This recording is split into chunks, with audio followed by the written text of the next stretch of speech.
ఒక ఊర్లో అర్జున్ అనే వ్యక్తి వేటగాడు ఉండేవాడు. అతను చాలా క్రూరుడు, అలాగే నిర్దయుడు.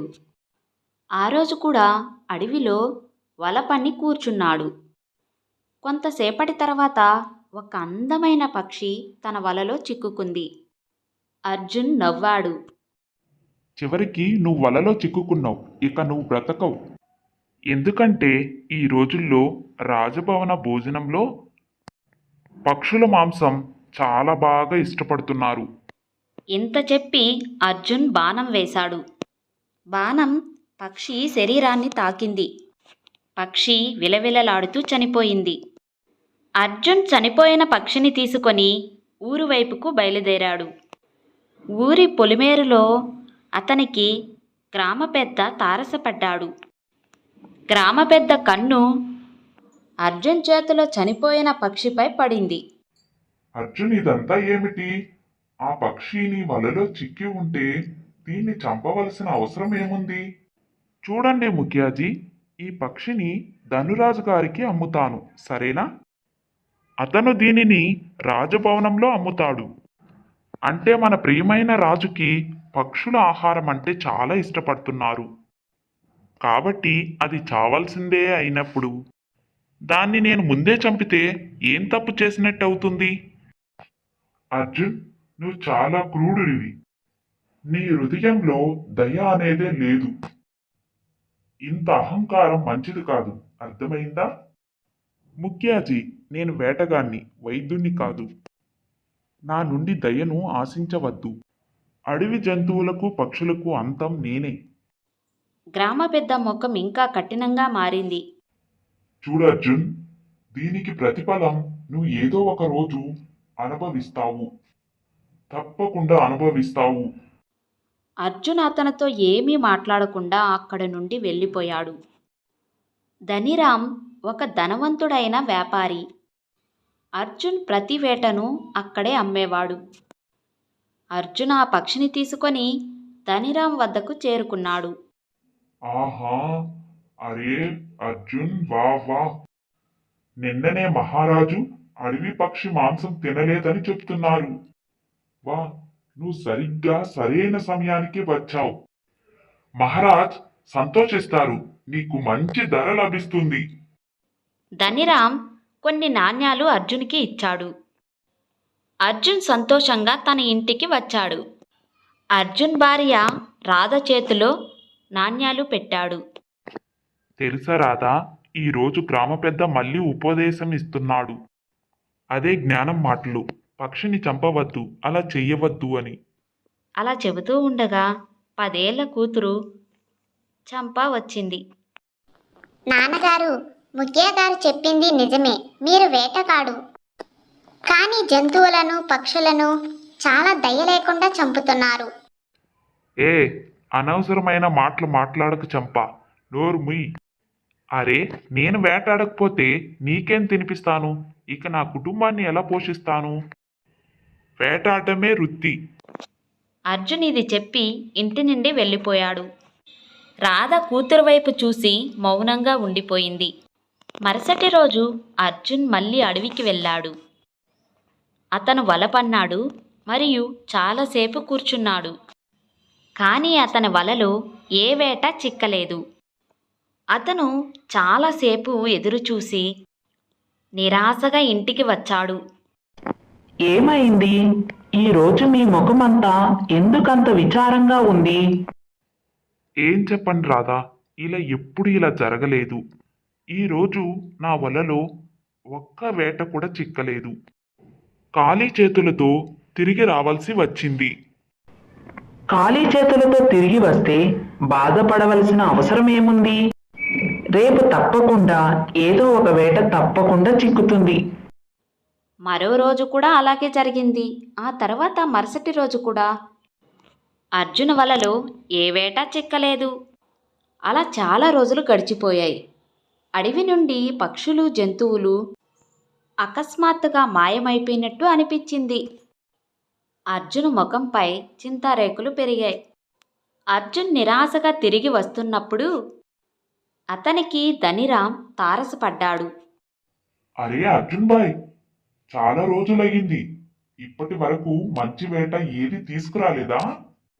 ఏమి చెప్పను ధనరామ్జీ, గత కొన్ని రోజులుగా నా వలలో ఒక్క వేట కూడా చిక్కడం లేదు.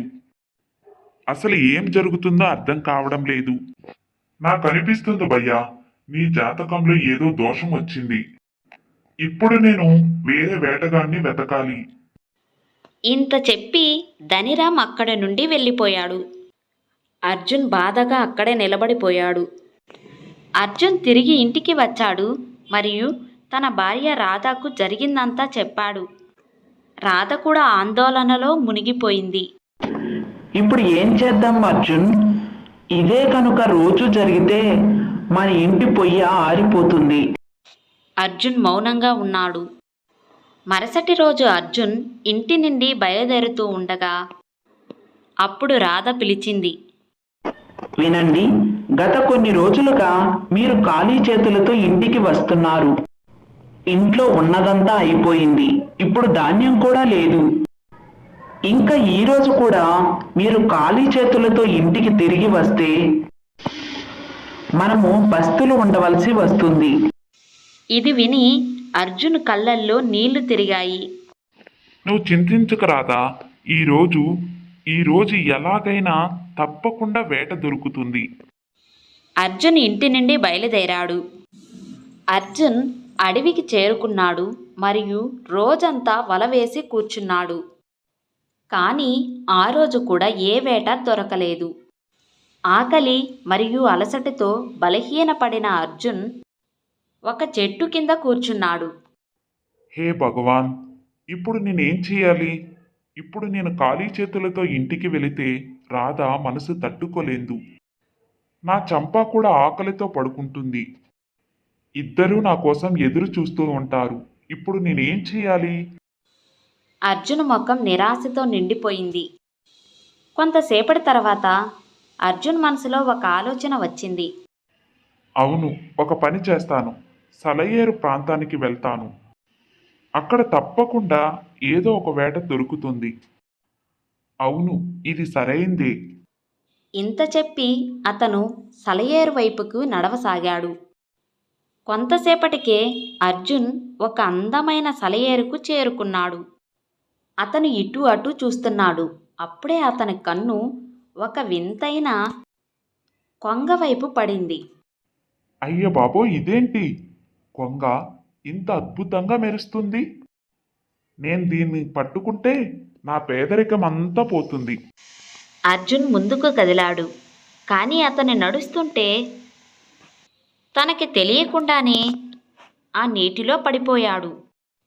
అతను సలయేరులో పడిపోయి స్పృహ కోల్పోయాడు. కొంతసేపటి తర్వాత అర్జున్ కళ్ళు తెరిచాడు. అతను మళ్ళీ అదే సలయేరు ముందు ఉన్నాడు. ఆ కొంగ అతని ముందు నిలబడి ఉంది.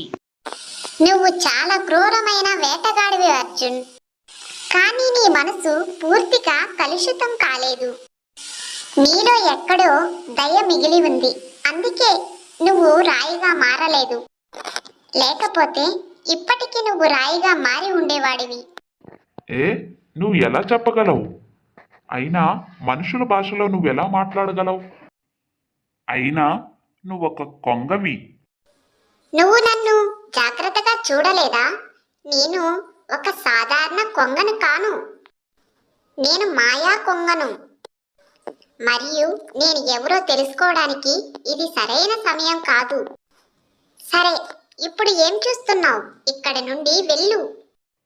లేదు, నేను ఖాళీ చేతులతో వెళ్ళలేను. నా కుటుంబం ఆకలితో ఉంది. నా భార్య, నా కూతురు నాపైన ఆధారపడి ఉన్నారు. నా కూతురు ఆకలితో ఉంటుంది. నేను ఖాళీ చేతులతో వెళ్ళలేను. అర్జున్ ఆ బంగారు కొంగకు జరిగిందంతా చెప్తాడు. సరే, నీకు నేను సహాయం చేస్తాను. దానికి బదులుగా నువ్వు కూడా ఒక పని చెయ్యాలి. అవును, ఏ పని? నువ్వు ఎన్నో అమాయకులైన జంతువులని, పక్షుల్ని చంపావు. నా ప్రశ్నకు ముందు సమాధానం చెప్పు. నువ్వు అడవి జంతువులను, పక్షులను ఎందుకంత దయ లేకుండా చంపుతావు? నా ప్రశ్నకి సమాధానం చెప్పు. అర్జున్ కొంతసేపు మౌనంగా ఉన్నాడు. తన కళ్ళు నిండిపోయాయి. నిజం చెప్పాలి అంటే నేను ఎప్పుడు ఇలా ఉండేవాడిని కాదు. నాకు 15 సంవత్సరాలు ఉన్నప్పుడు నేను మా నాన్నతో కలిసి వేట నేర్చుకోవడానికి వెళ్ళేవాడిని. ఒకరోజు సింహం నా తండ్రిని నా కళ్ళ ముందే చాలా దారుణంగా చంపేసింది. నా కళ్ళ ముందే తినడం ప్రారంభించింది. అప్పటి నుండి అడవి జంతువులపైన నాకు ద్వేషం పుట్టింది.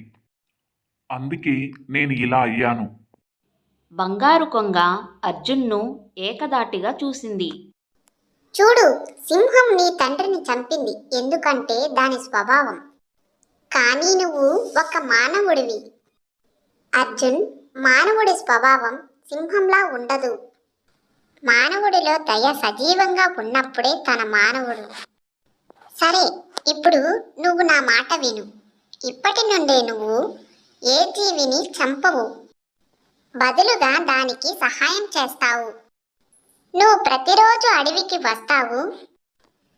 ఏ జంతువైనా గాయపడినా మరియు కష్టంలో ఉన్నా నువ్వు సహాయం చేస్తావు. ఇదే నీకు ప్రాయశ్చిత్తం అవుతుంది. నువ్వు ప్రాయశ్చిత్తం చేసుకుంటూ పోతే ధనం వాటంతటికి అవే వస్తాయి. ఏంటి? ఏమిటి మీరు చెప్తుంది? ధనం వాటంతటికి అవేనా? ఇది ఎలా సాధ్యం?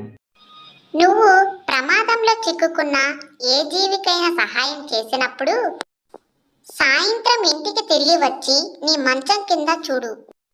నీకు బంగారు నాణ్యాలు కనిపిస్తాయి. అది నీ బహుమతి అవుతుంది. ఇంత చెప్పి బంగారు కొంగ అక్కడ నుండి మాయమైపోయింది. అర్జున్ తిరిగి మళ్ళీ ఇంటికి వెళ్ళబోతున్నాడు. అప్పుడే అతని కన్ను ఒక జింకపై పడింది. అది నొప్పిగా మూలుగుతుంది. ఎందుకంటే దాని కాలులో ముళ్ళు గుచ్చుకుంది. అవును, ఇది బహుశా బంగారు కొంగ చెప్పిన పరీక్ష అనుకుంటా. నేను ఈ జింకను ధనిరాంకు అమ్మితే చాలా మంచి ధర లభిస్తుంది. కానీ అప్పుడే తన మనసులో బంగారు కొంగ మాటలు మారుమోగాయి. లేదు లేదు లేదు లేదు, నేను ఇప్పుడు ఏ అమాయక జీవిని చంపను. అర్జున్ జింక దగ్గరికి వెళ్ళాడు. దాని కాలు నుండి ముళ్ళు తీశాడు. జింక తన కళ్ళ నుండి భావోద్వేగాలతో తనని చూసి అక్కడి నుండి వెళ్ళిపోయింది. అర్జున్ తిరిగి ఇంటికి వచ్చాడు. రాధ గుమ్మం దగ్గర నిలబడి ఉంది. ఏమైంది? ఈరోజు ఏమైనా వేట దొరికిందా? లేదు రాధా, ఈరోజు కూడా ఏ వేట దొరకలేదు. కానీ తెలుసా రాధా, నేను ఈరోజు ఒక గాయపడిన జింకకి సహాయం చేశాను. అర్జున్ జరిగిందంతా రాధకు చెప్పాడు. మంచం మీద కూర్చున్నాడు. అప్పుడే అతని కన్ను మంచం వైపు పడింది. అక్కడ బంగారు నాణ్యాలు మెరుస్తున్నాయి.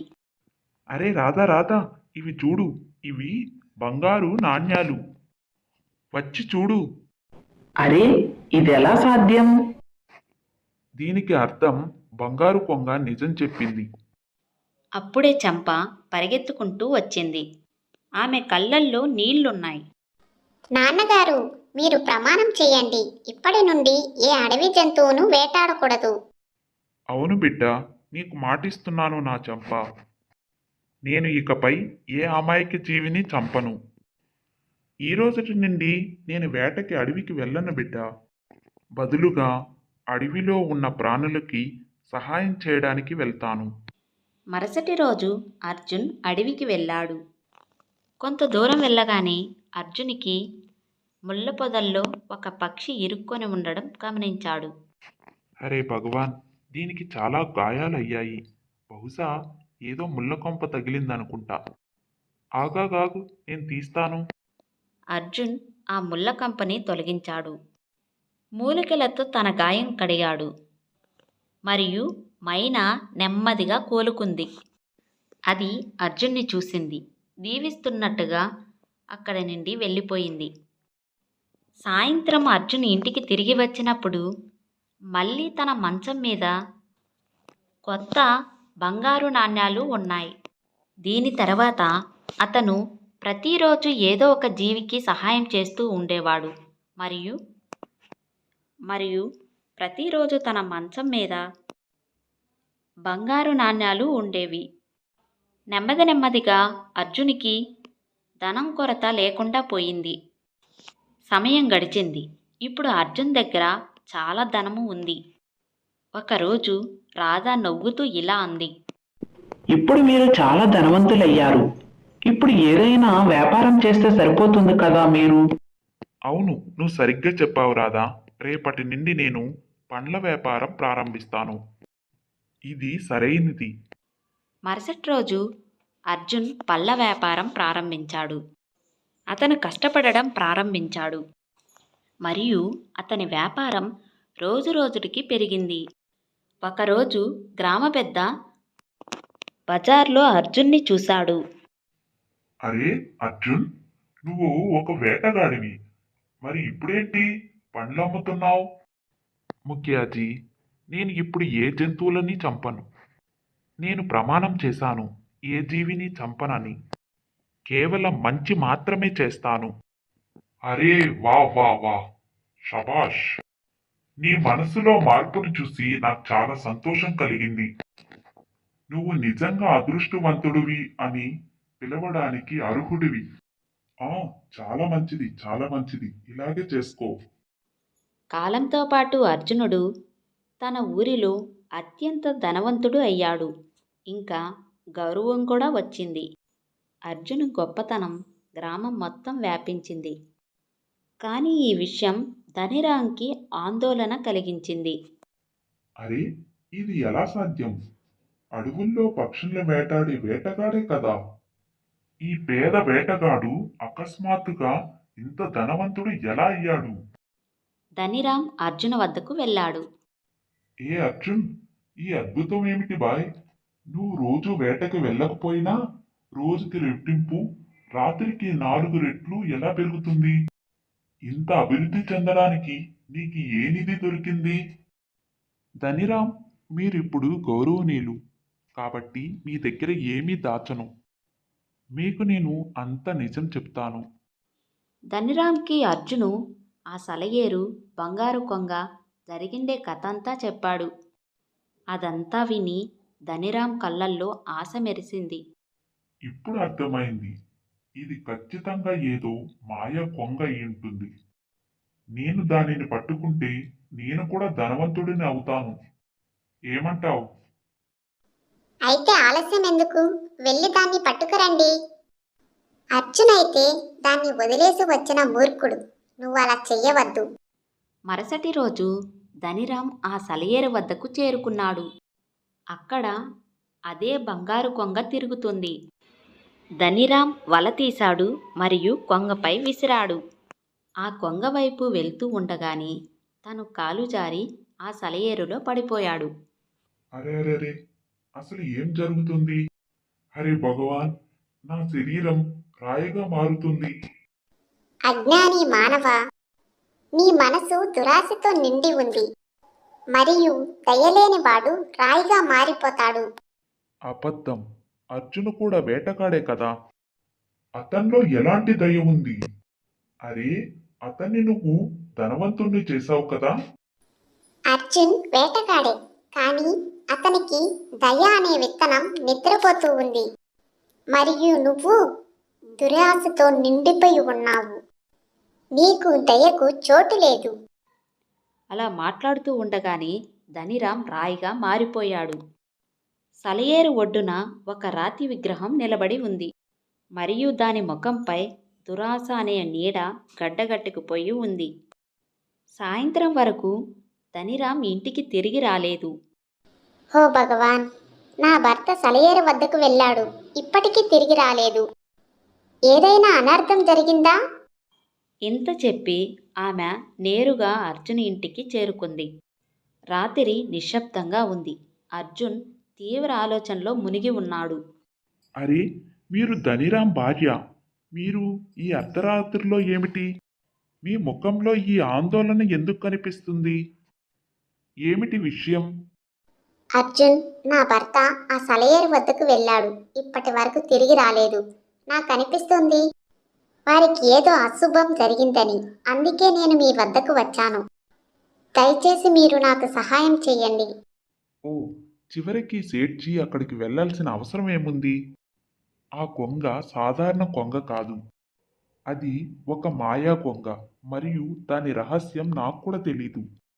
అసలు ఏం చెప్పాలి సేఠ్జీ గురించి? పదండి, నేను వెళ్ళి చూస్తాను. సేఠ్జీకి ఏదైనా నష్టం జరిగిందేమో. అర్జున్ మరియు ధనిరాం భార్య రహస్యమైన సెలయేరు వద్దకు చేరుకున్నాడు. ఆ సెలయేరుపై వెన్నెల పడుతుంది మరియు అక్కడ ఒక రాతి ఆకారం నిలబడి ఉంది. అరే భగవాన్, ఇతను నా భర్త.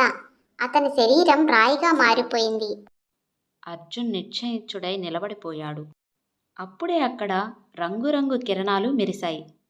అక్కడ ఒక బంగారు కొంగ నిలబడి ఉంది.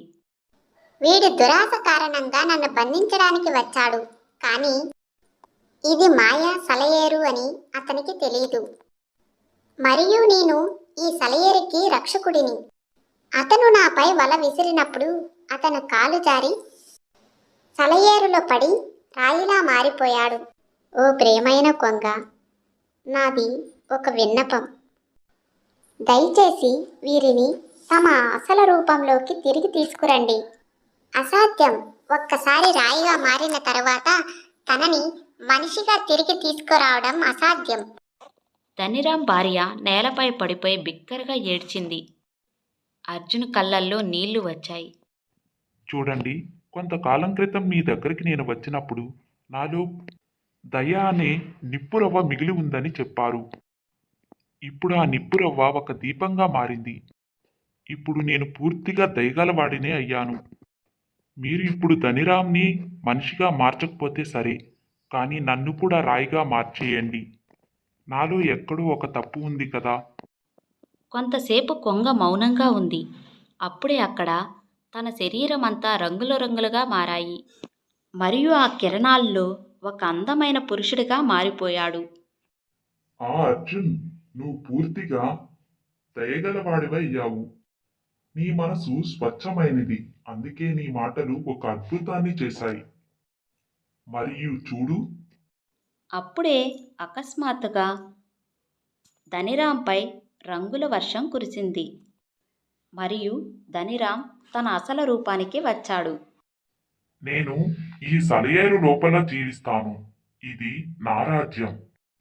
నేను మనుషులని పరీక్షించడానికి కొంగ రూపంలో తిరుగుతాను. ఓ, ఇప్పుడు నాకు అర్థమైంది ఈ సెలయేరు ఎందుకు రహస్యమైనదో.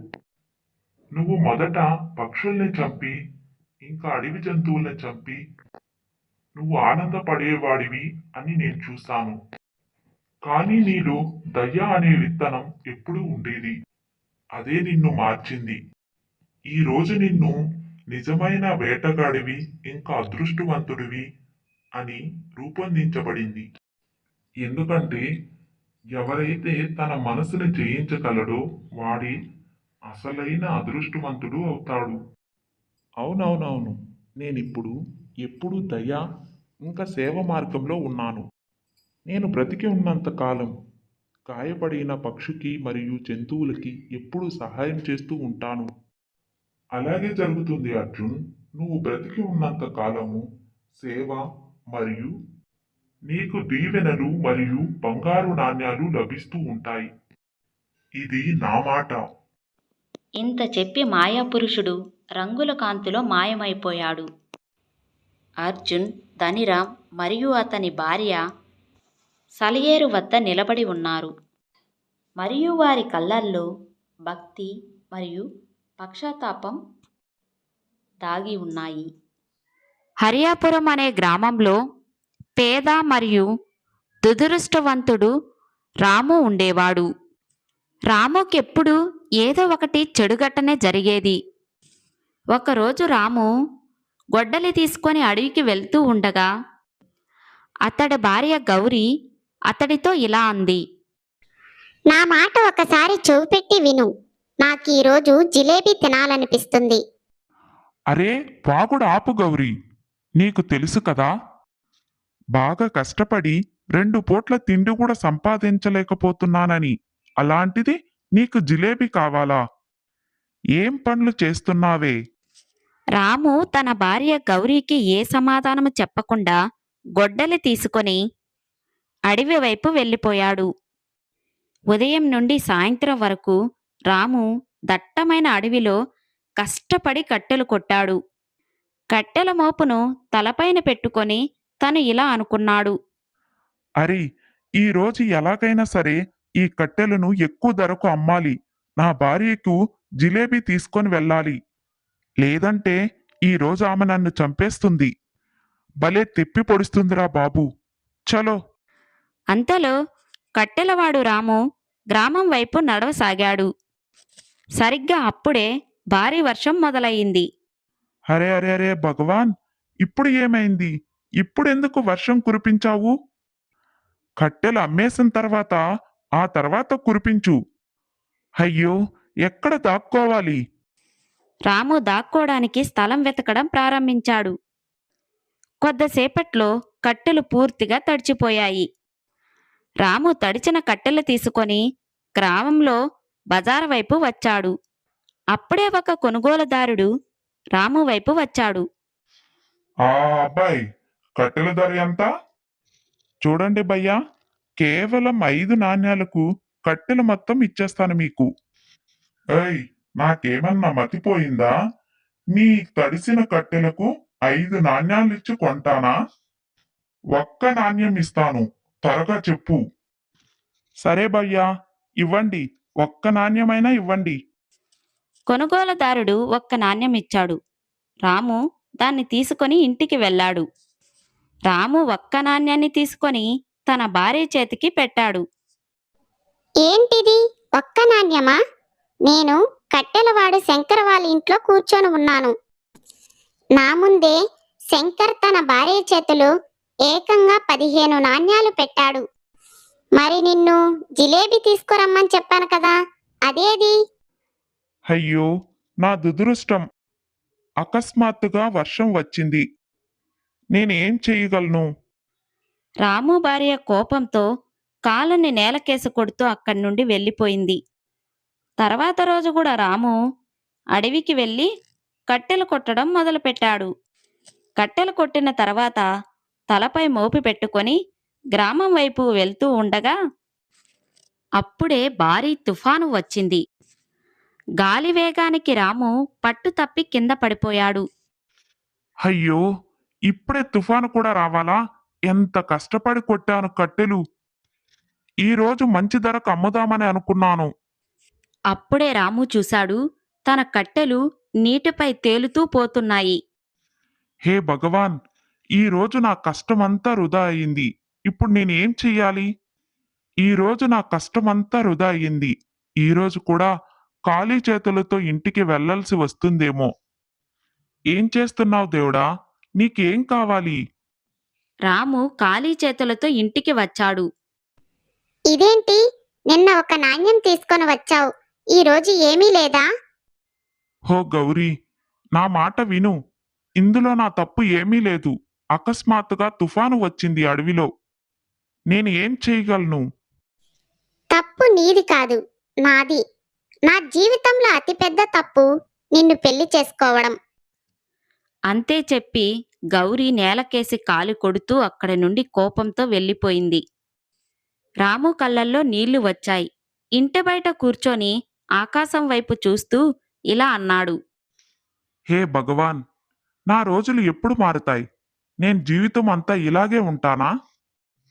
ఇలానే రోజు ఉంటే నా భార్య కూడా నన్ను వదిలి పారిపోయే రోజు ఎంతో దూరంలో లేదు. అంతే చెప్పి రాము ఆకాశం వైపు చూస్తూ నిద్రలోకి జారుకున్నాడు. తర్వాత రోజు రాము మళ్ళీ అడవి వైపు వెళ్ళాడు.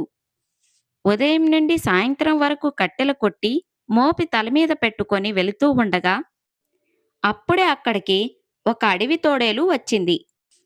రాము వైపు తోడేలు చూస్తూ ఒక్కసారిగా రాము వైపు దాడి చేసింది. రాము భయపడి అక్కడి నుండి పరుగులు తీశాడు. కట్టెల మోపు కింద పడిపోయింది.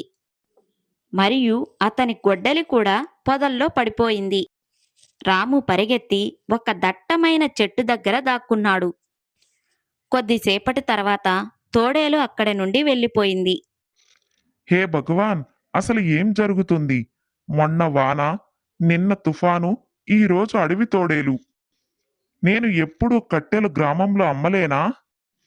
ఇక నా భార్యకి నేను ఏం చెప్పాలి? రాము పచ్చి మట్టిపై పడి కట్టెలు పాడైపోయింది చూశాడు. అతని గొడ్డలి కూడా కనిపించడం లేదు. పాపం రాము మౌనంగా గ్రామం వైపు వెళ్ళడం మొదలుపెట్టాడు. అకస్మాత్తుగా వర్షం రావడం మొదలయ్యింది. అతను కాలు జారి కింద పడిపోయాడు. అయ్యో, నాశనమైపో, బట్టలు కూడా మురికి అయిపోయాయి. ఇప్పుడు నేను ఏం చెప్పాలి? కొద్దిసేపటి తర్వాత రాము గ్రామానికి చేరుకున్నాడు. పంచాయతీ దగ్గర కూర్చున్న గ్రామ పెద్ద అతని పరిస్థితి చూసి పరిగెత్తుకుంటూ అతని వద్దకు వచ్చాడు. అరే అరే తమ్ముడు రాము, ఆగు, ఆగు. అరే తమ్ముడు, నీ బట్టలకేమైంది? నువ్వేమన్నా బురదలో పడిపోయావా ఏంటి? రాము జరిగిన సంఘటనంతా ముఖ్యాకి చెప్పాడు. ముఖ్య నవ్వుతూ అతన్ని ఎగతాళి చేయడం మొదలుపెట్టాడు. అరే అరే, చూడు తమ్ముడు రాము, నీకు దురదృష్టమని ఈ గ్రామం మొత్తం తెలుసు. నువ్వు దురదృష్టవంతుడు అని ఎందుకు అంగీకరించవు? అరే, వాగుడు ఆపు ముఖ్యా. నాకు సహాయం చేయడం మానేసి ఎగతాళి చేస్తున్నావా? అరే అబ్బాయి, నీకు సాయం చేసే అంత మతిపోయిందా నాకు? నీ దురదృష్టం నాకు వద్దు. నీ రోగం నీ దగ్గర ఉంచుకో. పద పద, ఏం చూస్తున్నావు? రాము మౌనంగా ఇంటికి తిరిగి వచ్చాడు. రాము పరిస్థితి చూసి గౌరి ఆశ్చర్యపోయింది. మీ బట్టలకి ఏమైంది? మీ మొహమంతా మట్టితో ఎందుకు నిండిపోయింది? రాము జరిగిన సంఘటన అంతా తన భార్యకు చెప్పాడు. ఏదైనా జ్యోతిష్యుడికి నీ చెయ్యి చూపించు. నీ జాతకంలో ఉన్న శని ఎప్పుడు పోతుందో అడుగు. ఏదైనా పండితుడితో దోష నివారణ చేపించు. హోమం చేయించు, పూజ చేయించు. ఏదన్నా చెయ్యి, కానీ ఇంటికి కొంత ధనం తీసుకొనిరా. ఇది చెప్పి గౌరి ఏడుస్తూ కూలబడింది. తర్వాత రోజు రాము జమీందారి ఇంటికి వెళ్ళాడు. జమీందారికి తన సంగటంతా చెప్పి ఇలా అన్నాడు. జమీందారు గారు, నాకు అప్పుగా కొంత ధనం ఇవ్వండి. దానితో నేను గొడ్డలి కొనుక్కోగలను. సరే సరే, నీ పరిస్థితి చూసి నాకు జాలి వేసి ఈ నాణ్యాలు ఇస్తున్నాను. కానీ నువ్వు వీటిని తిరిగి చెల్లించగలవు అని నాకు నమ్మకం కుదరడం లేదు. ఎందుకంటే నువ్వు ఏమి చేసినా నీ దురదృష్టం నీ వెంటే ఉంటుంది. అంతే చెప్పి జమీందార్ నవ్వడం మొదలుపెట్టాడు. రాముకు కోపం వచ్చి సంతకు వెళ్ళి కొత్త గొడ్డలి తీసుకొని అడవికి వెళ్ళాడు. ఒక చెట్టు కింద కూర్చొని రాము కట్టెలు కొట్టకుండా ఏడవడం మొదలుపెట్టాడు. హరే, ఊరంతా నన్ను ఎగతాళి చేస్తుంది. ఇక నా జీవితం ఎప్పుడు బాగుపడుతుంది? నేను ఏం చేయాలి? ఇప్పుడు నేను ఏం చేయాలి? అప్పుడే రాము కళ్ళు అటువైపు చూశాయి. అక్కడ ఒక సాధువు కూర్చొని ఉన్నాడు. హరే, నేను ఎన్నిసార్లు అడవికి వచ్చినా ఇతను తపస్సులో ఉన్నట్టు కనిపిస్తూ ఉంటాడు. అలాంటిది నా అదృష్టాన్ని నేనెందుకు అడగకూడదు? రాము సాధువు వద్దకు వెళ్ళాడు. సాధువు ఇలా అన్నాడు. ఓం, ఏమైంది కుమారా? నీ మొహంలో చింతారేకులు కనిపిస్తున్నాయి. రాము వెంటనే తన చేతులు రెండు ముందుకు చాపాడు. సాధు బాబా, నా చేతిరేఖలు చూడండి. నా జాతకంలో ఉన్న దోషం ఎప్పుడు తొలగిపోతుంది? ఇప్పుడు ఊరంతా నన్ను ఎగతాళి చేస్తుంది. రాము తన జీవితంలో జరిగిన సంఘటన అంతా సాధుబాబాకి చెప్పాడు. సాధు గంభీరంగా తన చెయ్యి చూస్తూ ఇలా అన్నాడు. నీ చేతిరేఖలు చాలా బాగున్నాయి. నువ్వు తొందరలో రాజభోగము అనుభవిస్తావు. నువ్వు తొందరలో రాజు అవుతావు. ఇది విని రాము ఆశ్చర్యపోయి సాధు వైపు చూశాడు. తర్వాత ఒక్కసారిగా గట్టిగా నవ్వాడు. అరే సాధు బాబా, గ్రామంలో అందరూ నన్ను ఎగతాళి చేస్తున్నారు. అలాగే నా భార్య కూడా నన్ను ఎగతాళి చేస్తుంది. మీరు కూడానా? ఇప్పుడు మీరు కూడా నన్ను ఎగతాళి చేయడం మొదలుపెట్టారు. సరే, ఇదే కదా లోకరీతి. శాంతించు కుమారా, శాంతించు. నేను ఎవరిని ఎగతాళి చెయ్యను, ఎవరితోనూ పరిహాసం చెయ్యను. నేను చూసిందే చెప్తున్నాను. నీ చేతిరేఖలు అలాగే చెప్తున్నాయి నాయనా. అలాగా? రాజయోగమా? అది కూడా నా చేతుల్లోనా? అయితే దయచేసి నాకు వివరించండి. కొంచెం స్ఫూర్తినివ్వండి. కనీసం తినడానికి కూడా డబ్బులు లేని సాధారణమైన కట్టెలు కొట్టే రాజు ఎలా అవుతాడు? చెప్పండి. ఇప్పుడు నా దగ్గరికి నువ్వు ఎలా వచ్చావో మాలు వైపుకు లాగుతాందనే సంకేతం. ఇక్కడ నుండి కుడి దిశలో వెళ్ళు. అక్కడ ఒక దట్టమైన అడవి ఉంది. అక్కడ కనిపించిన మొదటి ప్రాణిని మీ ఇంటికి తీసుకొని వెళ్ళు. ఆ తర్వాత చూడు, నీ అదృష్టం మారిపోతుంది. సాధువు తన కళ్ళు మూసుకున్నాడు. రాము లోతైన ఆలోచనలోకి వెళ్ళి మళ్ళీ తిరిగి కట్టెలు కొట్టడానికి వెళ్ళాడు. కట్టెలు కొడుతూ రాము ఒక్కసారిగా తన చేతిని ఆపాడు. ఒక్కసారి సాధు మహారాజు మాట వింటే ఏం పోతుంది? చేసి చూద్దాం. సాధు మహారాజు చాలా గంభీరంగా చెప్తున్నారు. బహుశా నా జీవితంలో రాజభోగం రాసి ఉందేమో. అదృష్టాలు ఇలాగే కదా మారుతాయి. పదరాము, మన అదృష్టాన్ని పరీక్షించుకున్నాం. రాము గొడ్డలి తీసుకొని సాధువు చెప్పిన వైపుకు వెళ్ళాడు. రాము తన పనిమీద అడవి వైపు వెళుతూ ఉండగా అప్పుడే రాము కన్ను చెరువు దగ్గర చాలా నిరాశగా ఉన్న గాడిద వైపు పడ్డాయి. గాడిదను చూసి రాము ఆశ్చర్యపోయి తనలో తాను ఇలా అన్నాడు. అరే ఏంటి, ఇది ఒక గాడిద. అందుకే చెరువు వైపు చూశాను. నా మతి పోయింది. ఇప్పుడు ఈ గాడిదను మా ఇంటి వైపుకి తీసుకొని వెళ్ళాలి. అని చెప్పి రాము గాడిద వైపుకు నడిచాడు. అరే గాడిద, నడువు నడువు గాడిద. నీ సమయం అడవిలో ముగిసింది. ఎందుకంటే ఇక నుండి నువ్వు కూడా మా ఇంట్లోనే ఉంటావు. నా అదృష్టం మారుతుంది. గాడిదలు ఎప్పటి నుండి అదృష్టాన్ని మార్చడం మొదలుపెట్టాయో నాకు తెలీదు. నడువు బాయ్, నడువు. గాడిద కూడా నెమ్మదిగా రాముతో నడవడం మొదలుపెట్టింది. కొద్దిసేపటి తర్వాత రాము ఇంటికి వచ్చాడు. గాడిదను చూసి రాము భార్య గౌరి ఆశ్చర్యపోయింది. ఈ గాడిదను ఎక్కడి నుండి తీసుకొని వచ్చారు? మీరు చాకలివారా? రాము నవ్వుతూ జరిగిన సంఘటనంతా గౌరీకి చెప్పడం మొదలుపెట్టాడు. ఇది విని గౌరీ కోపంతో ఊగిపోయింది. హే భగవాన్, ఇప్పటికి నాకు బాగా అర్థమయ్యింది. నీ తలరాత ఎప్పటికీ మారదు.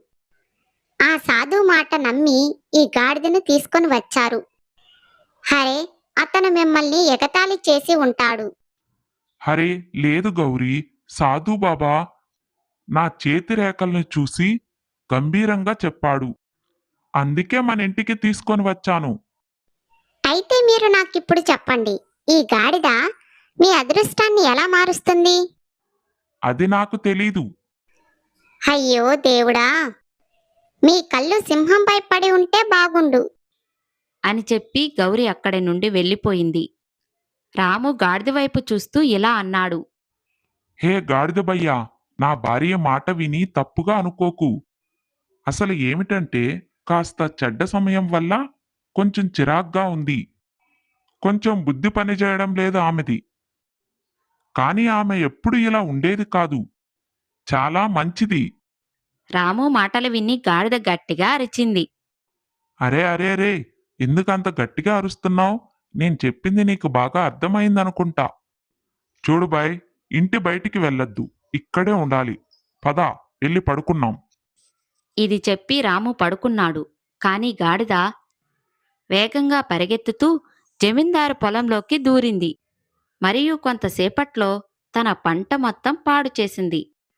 జమీందారు పొలంలో గాడిదను చూసి కాపలాదారుడు పరిగెత్తుకుంటూ ఇలా అన్నాడు. అరే గాడిద, ఎంత ధైర్యం! జమీందారు పొలాన్ని ఇంత నాశనం చేశావు.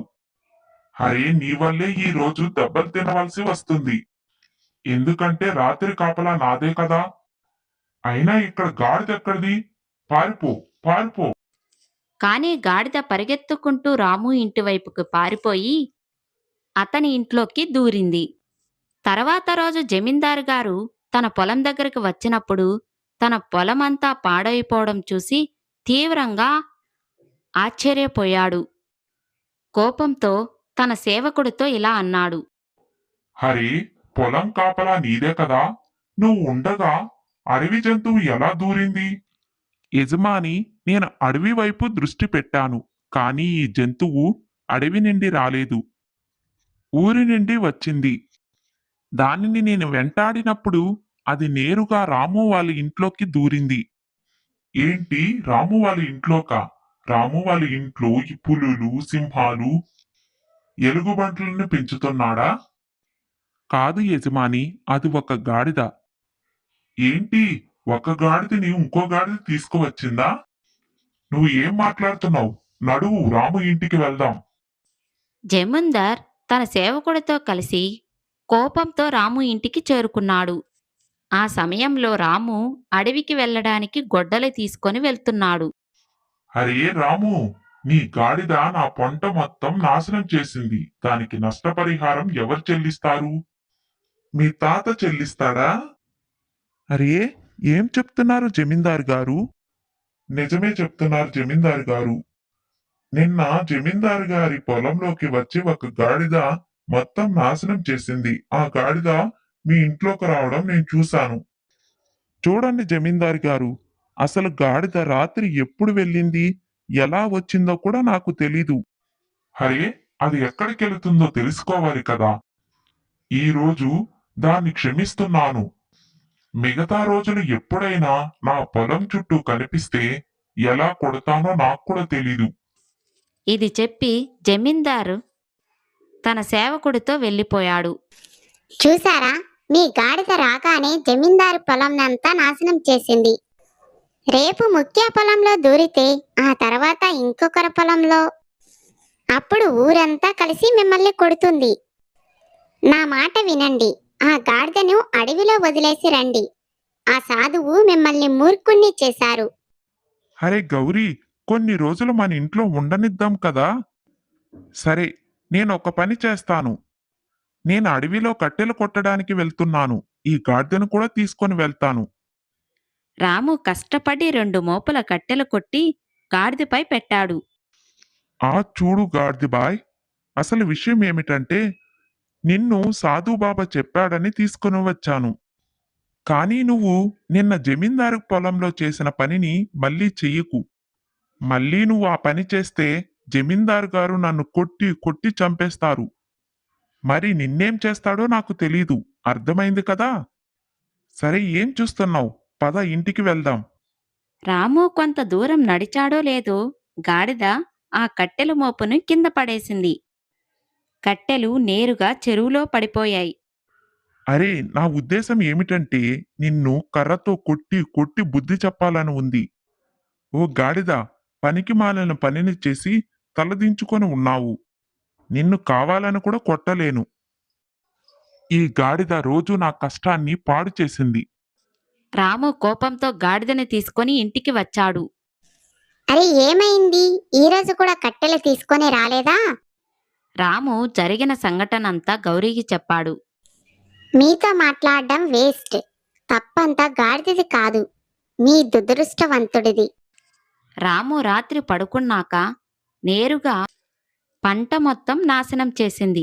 అదృష్టంశాత్తు సేవకుడు తనని చూశాడు. మరియు కర్ర తీసుకొని గాడిద వెంట పరిగెత్తాడు.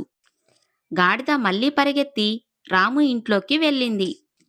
జమీందార్ మరుసటి రోజు కోపంతో తన సేవకుడితో కలిసి రాము ఇంటికి చేరుకున్నాడు. అరే ఓ రాము, నిన్న నీ గాడిద నా పొలంలోకి దూరి పంట మొత్తం నాశనం చేసింది. నీకు నిన్నే చెప్పాను కదా, ఇక క్షమించడంతో పని లేదు. నీ గాడిద చేసిన పనికి నువ్వే నష్టపరిహారం చెల్లించాలి. ఈ రాత్రి నుండి నువ్వు మా పొలంలో పని చేయాలి, మరియు నేను నీకు ఒక్క పైసా కూడా ఇవ్వను. అరే, ఏం మాట్లాడుతున్నారు జమీందారు గారు? నేను మీ పొలంలో పని చేస్తే మీరు నాకు ఏమీ ఇవ్వకపోతే మా కుటుంబం ఎలా బ్రతకాలి? అదంతా నాకు తెలీదు. ఈ రోజు రాత్రికి నిశ్శబ్దంగా నా పొలానికి వచ్చేయి. తర్వాత నేను ఏం చేస్తానో నాకు తెలీదు. అర్థమైంది కదా? రాకపోతే ఏం జరుగుతుందో. ఇది చెప్పి జమీందార్ తన సేవకుడితో అక్కడి నుండి వెళ్ళిపోయాడు. జమీందారు గారు వెళ్ళిపోయిన తర్వాత రాముకు కోపం వచ్చి కర్ర తీసుకొని గాడిదను కొడుతూ ఉండగా అకస్మాత్తుగా తన చేతులు ఆగిపోయాయి. అసలు ఎందుకిలా అవుతుందో తనకేమీ అర్థం కాలేదు. జమీందారు పొలాన్ని నేను కావాలనే నాశనం చేశాను రాము. నాకు దాని వెనక ప్లాన్ ఉంది. గాడిద నోట మనిషి స్వరం విని ఆశ్చర్యపోయాడు. ఇది నిజంగానే మానవ స్వరంతో మాట్లాడిందా? నీ భర్తతోనే చెప్తున్నాను. హే భగవాన్, నేను ఏం చూస్తున్నాను? రాము, నువ్వు వెళ్ళి అడవిలో వదిలేసే. ఇది ఇది గాడిద కాదు, రాక్షసు దయ్యమో లాగా ఉంది. లేదు, నేను రాక్షసుని కాదు, దయ్యాన్ని కాదు. మరి నువ్వు ఎవరు? నేనే చెబితే మీరు నమ్మరు. అందుకే మీరు జమీందారు గారి పొలంకి ఈరోజు రాత్రికి వచ్చి నాకు సహాయం చేయాలని కోరుకుంటున్నాను. లేదు లేదు, నేను జమీందారు గారి పొలానికి వెళ్ళను. ఓ, నువ్వు ఎలాగో అక్కడికి వెళ్ళవలసింది. ఎందుకంటే జమీందారు గారు అక్కడికి వెళ్ళమని చెప్పారు కాబట్టి. గౌరీ గాడిద కళ్ళల్లో లోతైన విచారాన్ని చూసింది. మరియు అకస్మాత్తుగా ఆమెలో దయ కలిగింది. ఏమో, నాకనిపిస్తుంది గాడిద మాట మనం వినాలి అని. మొదటిసారి నువ్వేదో అన్నావు గౌరీ, నీ మాట నేను తప్పకుండా వింటాను. సరే, నేను వెళ్ళి వస్తాను. కానీ నువ్వక్కడ ఏ గొడవ చేయకూడదు, అర్థమైందా? చింతించుకు, నేను చెప్పిందే చెయ్యండి. పదాండి. అర్ధరాత్రి రాము గాడిదను తీసుకొని జమీందారు గారి పొలానికి చేరుకున్నాడు. పొలానికి కాపలా కాస్తున్న సేవకుడు అది చూసి ఆశ్చర్యపోయాడు. అరే, నువ్వెందుకు ఇప్పుడు ఈ గాడిదను తీసుకొని వచ్చావు? ఈ గాడిద ఇప్పుడు ఏమీ చెయ్యదు. ఒకవేళ ఈ పొలాన్ని అంతా నాశనం చేసినా నేను అది సక్రమంగా చేసి వెళ్తాను. సరేలే. నవ్వుతూ తల ఊపి అక్కడి నుండి వెళ్ళిపోయాడు. ఇప్పుడు ఏం చెయ్యాలో చెప్పు. జమీందారు ఇంటికి వెళ్ళు, అక్కడ నిఘా పెట్టు. అక్కడ ఎవరైనా అపరిచితులు కనిపిస్తారు. అప్పుడు రహస్యంగా తన మాటలు జమీందారు గారి మాటలు విను. రాము వెంటనే జమీందారు గారి ఇంటికి వెళ్ళాడు. రహస్యంగా చూడసాగాడు. రండి రండి మంత్రి గారు, మీకోసమే ఎదురు చూస్తున్నాను. అరే, నా పని పూర్తయిందని నేను ఎలా నమ్మగలను? నేను ఒక మంత్రగతితో మాట్లాడాను. తను రాజా విక్రమ్సేను మాయం చేసేశాడు. ఇక తాను ఎప్పటికీ రాజమహల్కి తిరిగి రాలేడు. రాజుగారు ఒక నెలలో తిరిగి మళ్ళీ మాల్కు వస్తే అప్పుడు నేను అనుకున్న ప్లాన్ అంతా పాడైపోతుంది. మీరేమి చింతించకండి. మంత్రగత్తె నాకు విచిత్రమైన రాయి ఇచ్చింది. ఆ రాయి నా పొలంలో పూడ్చి ఉన్నంత వరకు ఆ విక్రమ్ తిరిగి రాలేడు. మీరేమి చింతించకండి. మరియు ఏ గ్రామస్తుడు కూడా నా పొలానికి వచ్చి ధైర్యం చెయ్యలేడు. ఇది విని మంత్రి ముఖం వెలిగిపోయింది. మీరు ఎంత మంచి మాట చెప్పారు. మీకేమిచ్చినా తక్కువే. కాని మీకు గుర్తుంది కదా, నేను రాజు అయినప్పుడు మీకు ఉన్నత పదవి జమీందారీ ఇస్తాను. ఇదే కదా మన బేరం. రాము ఇదంతా విని ఆశ్చర్యపోయాడు. రాము అదంతా విని పొలానికి తిరిగి మళ్ళీ వచ్చాడు. అక్కడ గాడిద అతని కోసం ఎదురు చూస్తుంది. గాడిద బాయ్, నేను అంతా విన్నాను. మంత్రిగారు జమీందారు గారు రాజుకి వ్యతిరేకంగా కుట్ర పన్నుతున్నారు. కానీ వాళ్ళు మన రాజుని ఎక్కడ మాయం చేశారు? నాకు ఈ రహస్యం ముందు నుండే తెలుసు. అందుకనే పొలంలో కావాలనే పాడు చేశాను. దాని ఫలితంగా జమీందారు ఇంటికి నువ్వు ఈజీగా వెళ్ళవచ్చు. అయితే నీకు ముందు నుండే విషయమంతా తెలుసన్నమాట. ఇప్పుడు నువ్వు మీ రాజును కాపాడాలి అంటే ఈ పొలంలో ఆ రాయి ఎక్కడుందో వెతకాలి. రాజుకి గుండె వేగంగా కొట్టుకోవడం మొదలయింది. విషయం రాజు ప్రాణాలదైతే నేను వెనక్కి తగ్గను. మంత్రి మొహం చూస్తేనే మూర్ఖుడని అర్థమవుతుంది. అతను రాజు అయితే ప్రజలందరూ కష్టాల్లో పడతారు. కాబట్టి నేను ఖచ్చితంగా ఆ రాయిని వెతుకుతాను. నువ్వేమీ చింతించుకు. పొలంలో రాయిని వెతకడానికి అటూ ఇటూ తిరుగుతున్నాడు. బాగా కష్టపడిన తర్వాత చివరకు ఆ విచిత్రమైన రాయి అయితే దొరికింది. అది రంగురంగుల కిరణాలతో మెరుస్తుంది. ఆ ఈ రాయే రాజుగారిని శపించబడిన రాయి. ఈ రాయిని తీసుకొని ఇప్పుడు ఇక్కడి నుండి బయలుదేరుదాం. చూడు రాము, ఈ రాయిలో అపారమైన శక్తి ఉంది. చూడు దీని అంతం. సాధువు రాయిని నేలపై ఉంచి మంత్రాలు చదవడం మొదలుపెట్టాడు. అకస్మాత్తుగా ఆ రాయి నుండి నిప్పురవ్వలు వచ్చాయి. చూస్తుండగానే ఆ రాయి బూడిదిగా మారిపోయింది. అప్పుడే గాడిద పైన ఒక పెద్ద రంగుల వర్షం కురిసింది. హే భగవాన్, గాడిదకి ఏమవుతుంది? మరికొద్ది క్షణాల్లో గాడిద స్థానంలో ఒక అందమైన యువరాజు ఉన్నాడు. ఆయనే రాజు విక్రమ్. రాజు విక్రమ్? మరి గాడిద రూపంలో మీరే ఉన్నారన్నమాట. చూసావు కదా రాము, నీ జాతకంలో రాజయోగం రాసిపెట్టి ఉందని నీకు ముందే చెప్పాను కదా. ఇంకా నేను ఏమీ అర్థం చేసుకోలేకపోతున్నాను సాధు మహారాజ్. మరి ఏమీ లేదు రాము, రాజుగారికి సంతానం లేదు. అందుకని రాజు మంత్రి తను రాజు కావాలని నిర్ణయించుకున్నాడు. కాని అతను నేరుగా రాజుపై దాడి చేయలేకపోయాడు. అందుకనే వేరే మార్గం ఎంచుకున్నాడు. మరియు హరియాపురం అనే గ్రామంలోని జమీందారి సహాయం తీసుకున్నాడు. రాజుగారి విక్రమ్ను అడ్డు తొలగించడానికి ఒప్పించాడు. జమీందారికి మంత్రాలు బాగా తెలుసు. అందుకని తనకు తెలిసిన తాంత్రికురాల్ని తను కలిసి పని ముగించాడు. ఈ నల్లరాయిలో పెట్టి బంధిస్తే తన ప్రాణం వేరే ఒకరి రూపంలోకి వెళ్తుంది అనుకున్నాడు. అది గాడిద రూపంలోకి వచ్చింది. ఇది చెయ్యడానికి చాలా మంత్రశక్తులు కావాలి. రాజు విక్రమ్ వేటకి వెళ్ళినప్పుడు తనకి చెప్పమని. కొన్ని రోజుల తర్వాత రాజు విక్రమ్ వేటకి వెళ్ళాడు. అప్పుడు అడవిలోనే మాంత్రికురాలు వచ్చి తన మంత్రశక్తులతో రాజుగారిని గాడిదగా బంధించింది. మరియు తన నిజ రూపాన్ని ఒక విచిత్రమైన రాయిలో బంధించాడు. మరియు ఆ రాయిని జమీందారికి ఇచ్చి ఇలా అన్నాడు, ఈ రాయి నీ దగ్గర ఉన్నంత వరకు రాజమహల్కి రాజు రాలేడు అని. కానీ విచిత్రం ఏమిటంటే కాలం అందరికీ ఒకేలాగా ఉండదు. ఒకరోజు విక్రమ్ గాడిద రూపంలో నా దగ్గరకు వచ్చి నన్ను కలిశాడు. నాకు విషయమంతా చెప్పాడు. సమయం వచ్చినప్పుడు అంతా సర్దుకుంటుందని రాజు విక్రమ్కి సర్ది చెప్పాను. మరియు రాము, తర్వాత కథ నీకంతా తెలుసు కదా. సరే, రాజుగారు సురక్షితంగా ఉన్నారు. నాకు చాలా సంతోషంగా ఉంది. మరియు రాము, నాకు సంతానం లేదు. నా తర్వాత ఈ రాజ్యానికి నువ్వే రాజువి. మరియు జరిగిన సంఘటనంతా గౌరీకి చెప్పాడు. గౌరీ చాలా సంతోషించింది. మరియు మీ ఇద్దరి స్థానం ఇక్కడ కాదు, రాజమహల్లో ఉంది. పదాండి వెళ్దాం. రాజు రాముని గౌరీని తీసుకొని రాజమహల్కి చేరుకున్నాడు. మంత్రి రాజును చూసి తీవ్రంగా భయపడ్డాడు. మరియు రాజగురువులు సంతోషించారు. మంత్రిని బంధించండి, ఇతను దేశద్రోహి. సైనికులు వెంటనే మంత్రిని బంధించారు. కొద్దిసేపటి తర్వాత జమీందార్ని కూడా పట్టుకున్నారు. మరియు జీవితకాలం జైల్లోనే గడపాలని ఆదేశించారు. ఈ విధంగా రాము గౌరీ తర్వాత రాజు రాణిగా ప్రకటించబడ్డారు.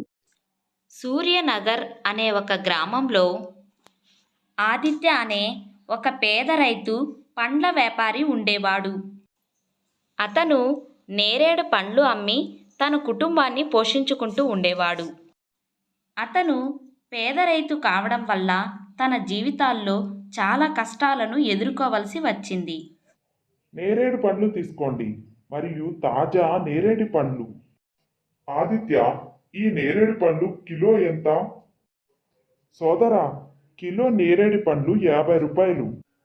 అయ్య బాబోయ్, ఈ నేరేడు పండ్లు అంత ఖరీదా? నేరేడు పండ్లో ఏమైనా విలువైన బంగారం పొదగబడి ఉంటుందా? అందుకే నువ్వు ఇంత ఖరీదైన పండ్లను అమ్ముతున్నావా? సోదరా, ఇవి ఇప్పుడే అడవి నుండి వచ్చాయి. ఇవి చాలా తాజా నేరేడు పళ్ళు. పైగా ఇప్పుడు నేరేడు పళ్ళు ధరలు కూడా పెరిగాయి. లేదు, కిలో 20 రూపాయలకి ఇస్తే ఇవ్వు. లేదంటే నేను వేరే ఎక్కడైనా కొనుక్కుంటా. కిలో 20 రూపాయలా? ఇవి చాలా తక్కువ. సరే అయితే నీ నేరేడు పళ్ళు నీ దగ్గరే ఉంచుకో. ఇక నేను వెళ్తాను. అని చెప్పి ఆ వ్యక్తి అక్కడి నుండి వెళ్ళిపోతాడు. ఈ రోజు నా నేరేడు పళ్ళు ఒక్కటి కూడా అమ్ముడుపోలేదు. రోజంతా గడిచిపోయింది. ఒక కస్టమర్ వచ్చాడు. అతను కూడా వెళ్ళిపోయాడు. ఇప్పుడు నేను ఏం చేయాలి? ఏం ఆదిత్య, ఏం ఆలోచిస్తున్నావు? నమస్తే ముఖ్య గారు. అవునవును, నమస్తే. ఏమైంది? నువ్వు ఏ ఆలోచనలో మునిగిపోయావు? ముఖ్య అడగగానే ఆదిత్య అతనికంతా చెప్పేస్తాడు.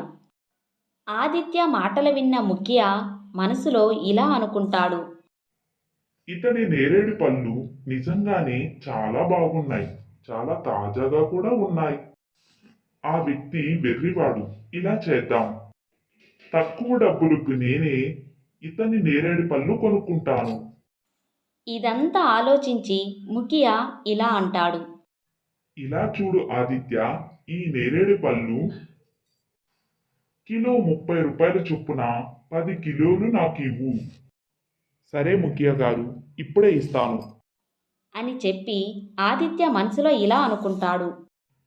సరే ముఖ్య గారు, కనీసం చాలా డబ్బులు నన్ను తగ్గించమని అడగలేదు. ఇప్పుడు ఏ డబ్బులు వచ్చినా ఆ డబ్బుతో నేను ఇంటికి కావలసిన సరుకులు తీసుకుంటాను. ఎందుకంటే నేను ఖాళీ చేతులతో ఇంటికి వెళ్ళలేను కదా. ముఖ్య మనసులో చాకచక్యంగా ఇలా అనుకుంటాడు.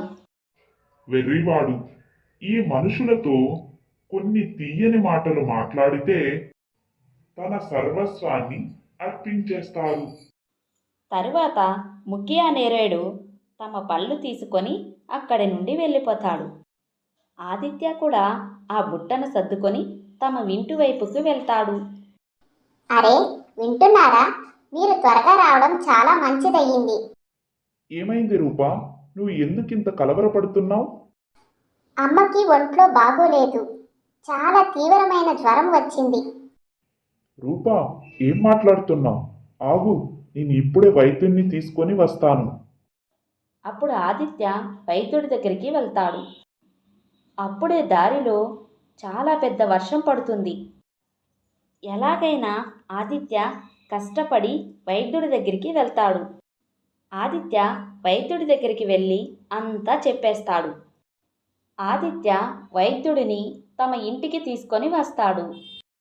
ఆదిత్య, మీ అమ్మకు చాలా తీవ్రమైన జ్వరం వచ్చింది. ఇది కేవలం ఒకే మందుతో నయమవుతుంది. అయితే ఆ మందు చాలా ఖరీదైనది. ఆ మందులో వేసే మూలికలు అంత తేలిగ్గా దొరకవు. వైద్యుడి గారు, డబ్బు కోసం ఏమీ చింతించకండి. దయచేసి మా అమ్మకి ఎలాగైనా బాగు చేయండి. అప్పుడు వైద్యుడు తన తల్లికి మందు ఇచ్చేసి అక్కడి నుండి తమ ఇంటికి వెళ్ళిపోతాడు. వింటున్నారా అండి? మీ దగ్గర ఇన్ని డబ్బులు ఎక్కడి నుండి వచ్చాయి?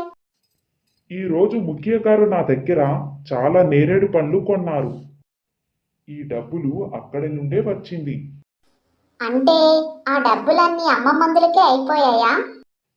అవును రూపా, నా దగ్గర ఏమీ లేవు. అలాగే కొన్ని రోజులు గడిచిపోతాయి. ఆదిత్య తల్లి కూడా కోలుకుంటుంది. మరోవైపు ఆదిత్య నేరేడు పళ్ళు వ్యాపారం రోజురోజుడికి తగ్గుముఖం పట్టింది. అతను రోజు 20 రూపాయలు లేదా 40 రూపాయలు మాత్రమే సంపాదిస్తున్నాడు. ఒకరోజు రూప అంటుంది. అరే, వింటున్నారా? ఇంట్లో ఈ రోజు తినడానికి ఏమీ లేదు. నువ్వు చింతించకు రూపా, నేను ఏదో ఒకటి ఏర్పాటు చేస్తాను. ఈ రోజు దేవుడు నా మాట విని నేరేడు పళ్ళన్నీ అమ్ముడు పోవాలని అనుకుంటున్నాను. సరే రూపా, నేను నేరేడు పండ్లు అమ్మడానికి వెళ్తాను. అని చెప్పి ఆదిత్య తన నేరేడు పండ్లు బుట్టను తీసుకొని గ్రామం వైపు వెళ్తాడు. నేరేడు పండ్లు తీసుకోండి, తాజా మరియు తీయని నేరేడు పళ్ళు. ఈ విధంగా ఆదిత్య గ్రామమంతా నేరేడు పళ్ళు అమ్ముతాడు. కానీ సాయంత్రం అయ్యేసరికి అతని నేరేడు పండు ఒక్కటి కూడా అమ్ముడుపోదు. అతను అలసిపోయి ఒక చెట్టు కింద కూర్చొని మనసులో ఇలా అనుకోసాగాడు. ఉదయం నుండి సాయంత్రం అయ్యింది, కానీ నా నేరేడు పండు ఉదయం నుండి ఒక్కటి కూడా అమ్ముడుపోలేదు. ఇప్పుడు ఈ నేరేడు పండ్లు కూడా పాడైపోతున్నాయి. ఇప్పుడు నేను ఏం చేయాలి? ఓ దేవుడా, నా జీవితంలోని కష్టాలు ఎప్పుడు ముగుస్తాయి? ఆదిత్య ఇలా ఆలోచిస్తూ ఉండగా అప్పుడే అక్కడి నుండి ఒక సాధువు అక్కడి నుండి వెళ్తూ ఉంటాడు. భిక్షాం దేహి, భిక్షాం దేహి. నువ్వు ఒకటి ఇస్తే దేవుడు నీకు 100 ఇస్తాడు. ప్రణామం సాధుబాబా. నీకేమైనా కావాలా సాధుబాబా? అవును నాయనా, నేను ఒక భిక్షకుడిని. మరియు నేను ప్రజల నుండి ఒక భిక్ష అడుగుతున్నాను. ఎలాంటి భిక్ష సాధుబాబా? నాయనా, నేను నా శిష్యుల కోసం ఆహారం సేకరిస్తున్నాను. అందుకే గ్రామం గ్రామం తిరుగుతూ భిక్ష అడుగుతున్నాను. నాయన, నీకు ఇష్టమైతే నువ్వు కూడా నీ సంతోషంతో కొద్దిగా భిక్ష ఇవ్వవచ్చు. క్షమించండి సాధుబాబా, మీకు ఇవ్వడానికి నా దగ్గర ఇప్పుడు ఒక్క రూపాయి కూడా లేదు. మరియు మా ఇంట్లో పిండి కానీ ధాన్యం కానీ ఏమీ లేదు మీకు నేను ఇవ్వగలిగేది. అంతేకాకుండా నేను ఉదయం నుండి ఏమీ సంపాదించలేదు. నా దగ్గర మీకు ఇవ్వడానికి ఏమీ లేదు. నాయనా, నువ్వు ఈ నేరేడు పళ్ళు నాకు ఇవ్వగలవా? బాబా మాటలు వినగానే ఆదిత్య మనసులో ఇలా ఆలోచించడం మొదలుపెట్టాడు. అవును, నేను ఈ నేరేడు పళ్ళను సాధుబాబాకి ఇవ్వగలను. ఎలాగో సాయంత్రం అయ్యింది మరియు ఈ పళ్ళు అమ్ముడుపోతాయని నమ్మకం కూడా లేదు. ఎలాగో ఇవి పాడైపోతాయి. దీనికంటే ఎవరి కడుపులోకైనా వెళ్ళడం మంచిది. ఇలా ఆలోచించి ఆదిత్య సాధువుతో ఇలా అంటాడు. అవును సాధుబాబా, మీరు ఈ నేరేడు పళ్ళని తీసుకొని వెళ్ళండి. ఆదిత్య మాటలు విని సాధుబాబా బుట్ట నుండి కొద్దిగా నేరేడు పళ్ళను తీసుకుంటాడు. ఇదేంటి సాధుబాబా, మీరు ఇంత తక్కువ పళ్ళని ఎందుకు తీసుకొని వెళ్తున్నారు? మీరు నేరేడు పళ్ళనన్నీ తీసుకొని వెళ్ళండి. నాయనా, నేను నీ నేరేడు పళ్ళన్నీ తీసుకుంటే నువ్వు ఏం అమ్ముతావు? పర్వాలేదు సాధుబాబా, నేను నేరేడు పళ్ళు రేపు మళ్ళీ కోసి అమ్ముతాను. మీరు వీటిని తీసుకొని వెళ్ళండి. నాయనా, నేను ఇంత పెద్ద బుట్టని ఎలా తీసుకొని వెళ్ళను? సాధుబాబా, మీరు ఎక్కడికి వెళ్ళాలో నాకు చెప్పండి. నేను వీటిని అక్కడికి తీసుకొని వస్తాను. అలాగే నాయనా, నాతో రా. అలా చెప్పి ఆదిత్యని తీసుకొని సాధుబాబా అడవి వైపు వెళ్ళిపోతారు. కొద్దిసేపు నడిచిన తర్వాత సాధుబాబా కుటీరానికి చేరుకుంటారు. ధన్యవాదాలు నాయనా. హరే బాబా, ధన్యవాదాలు చెప్పడం అవసరం లేదు. ఇది నా ధర్మం. నా ఆశీర్వాదం నీకు ఎల్లప్పుడూ ఉంటుంది. నువ్వు సంతోషంగా ఉండు. సాధుబాబా, మీకు కోపం రాదు అంటే మిమ్మల్ని ఒక విషయం అడగవచ్చా? అడుగు నాయనా, నువ్వు ఏం అడగాలనుకుంటున్నావు? సాధుబాబా, మీరు కేవలం నేరేడు పళ్ళు మాత్రమే తీసుకున్నారు. మీరు ప్రజలకి నేరేడు పళ్ళు మాత్రమే ఇస్తారా?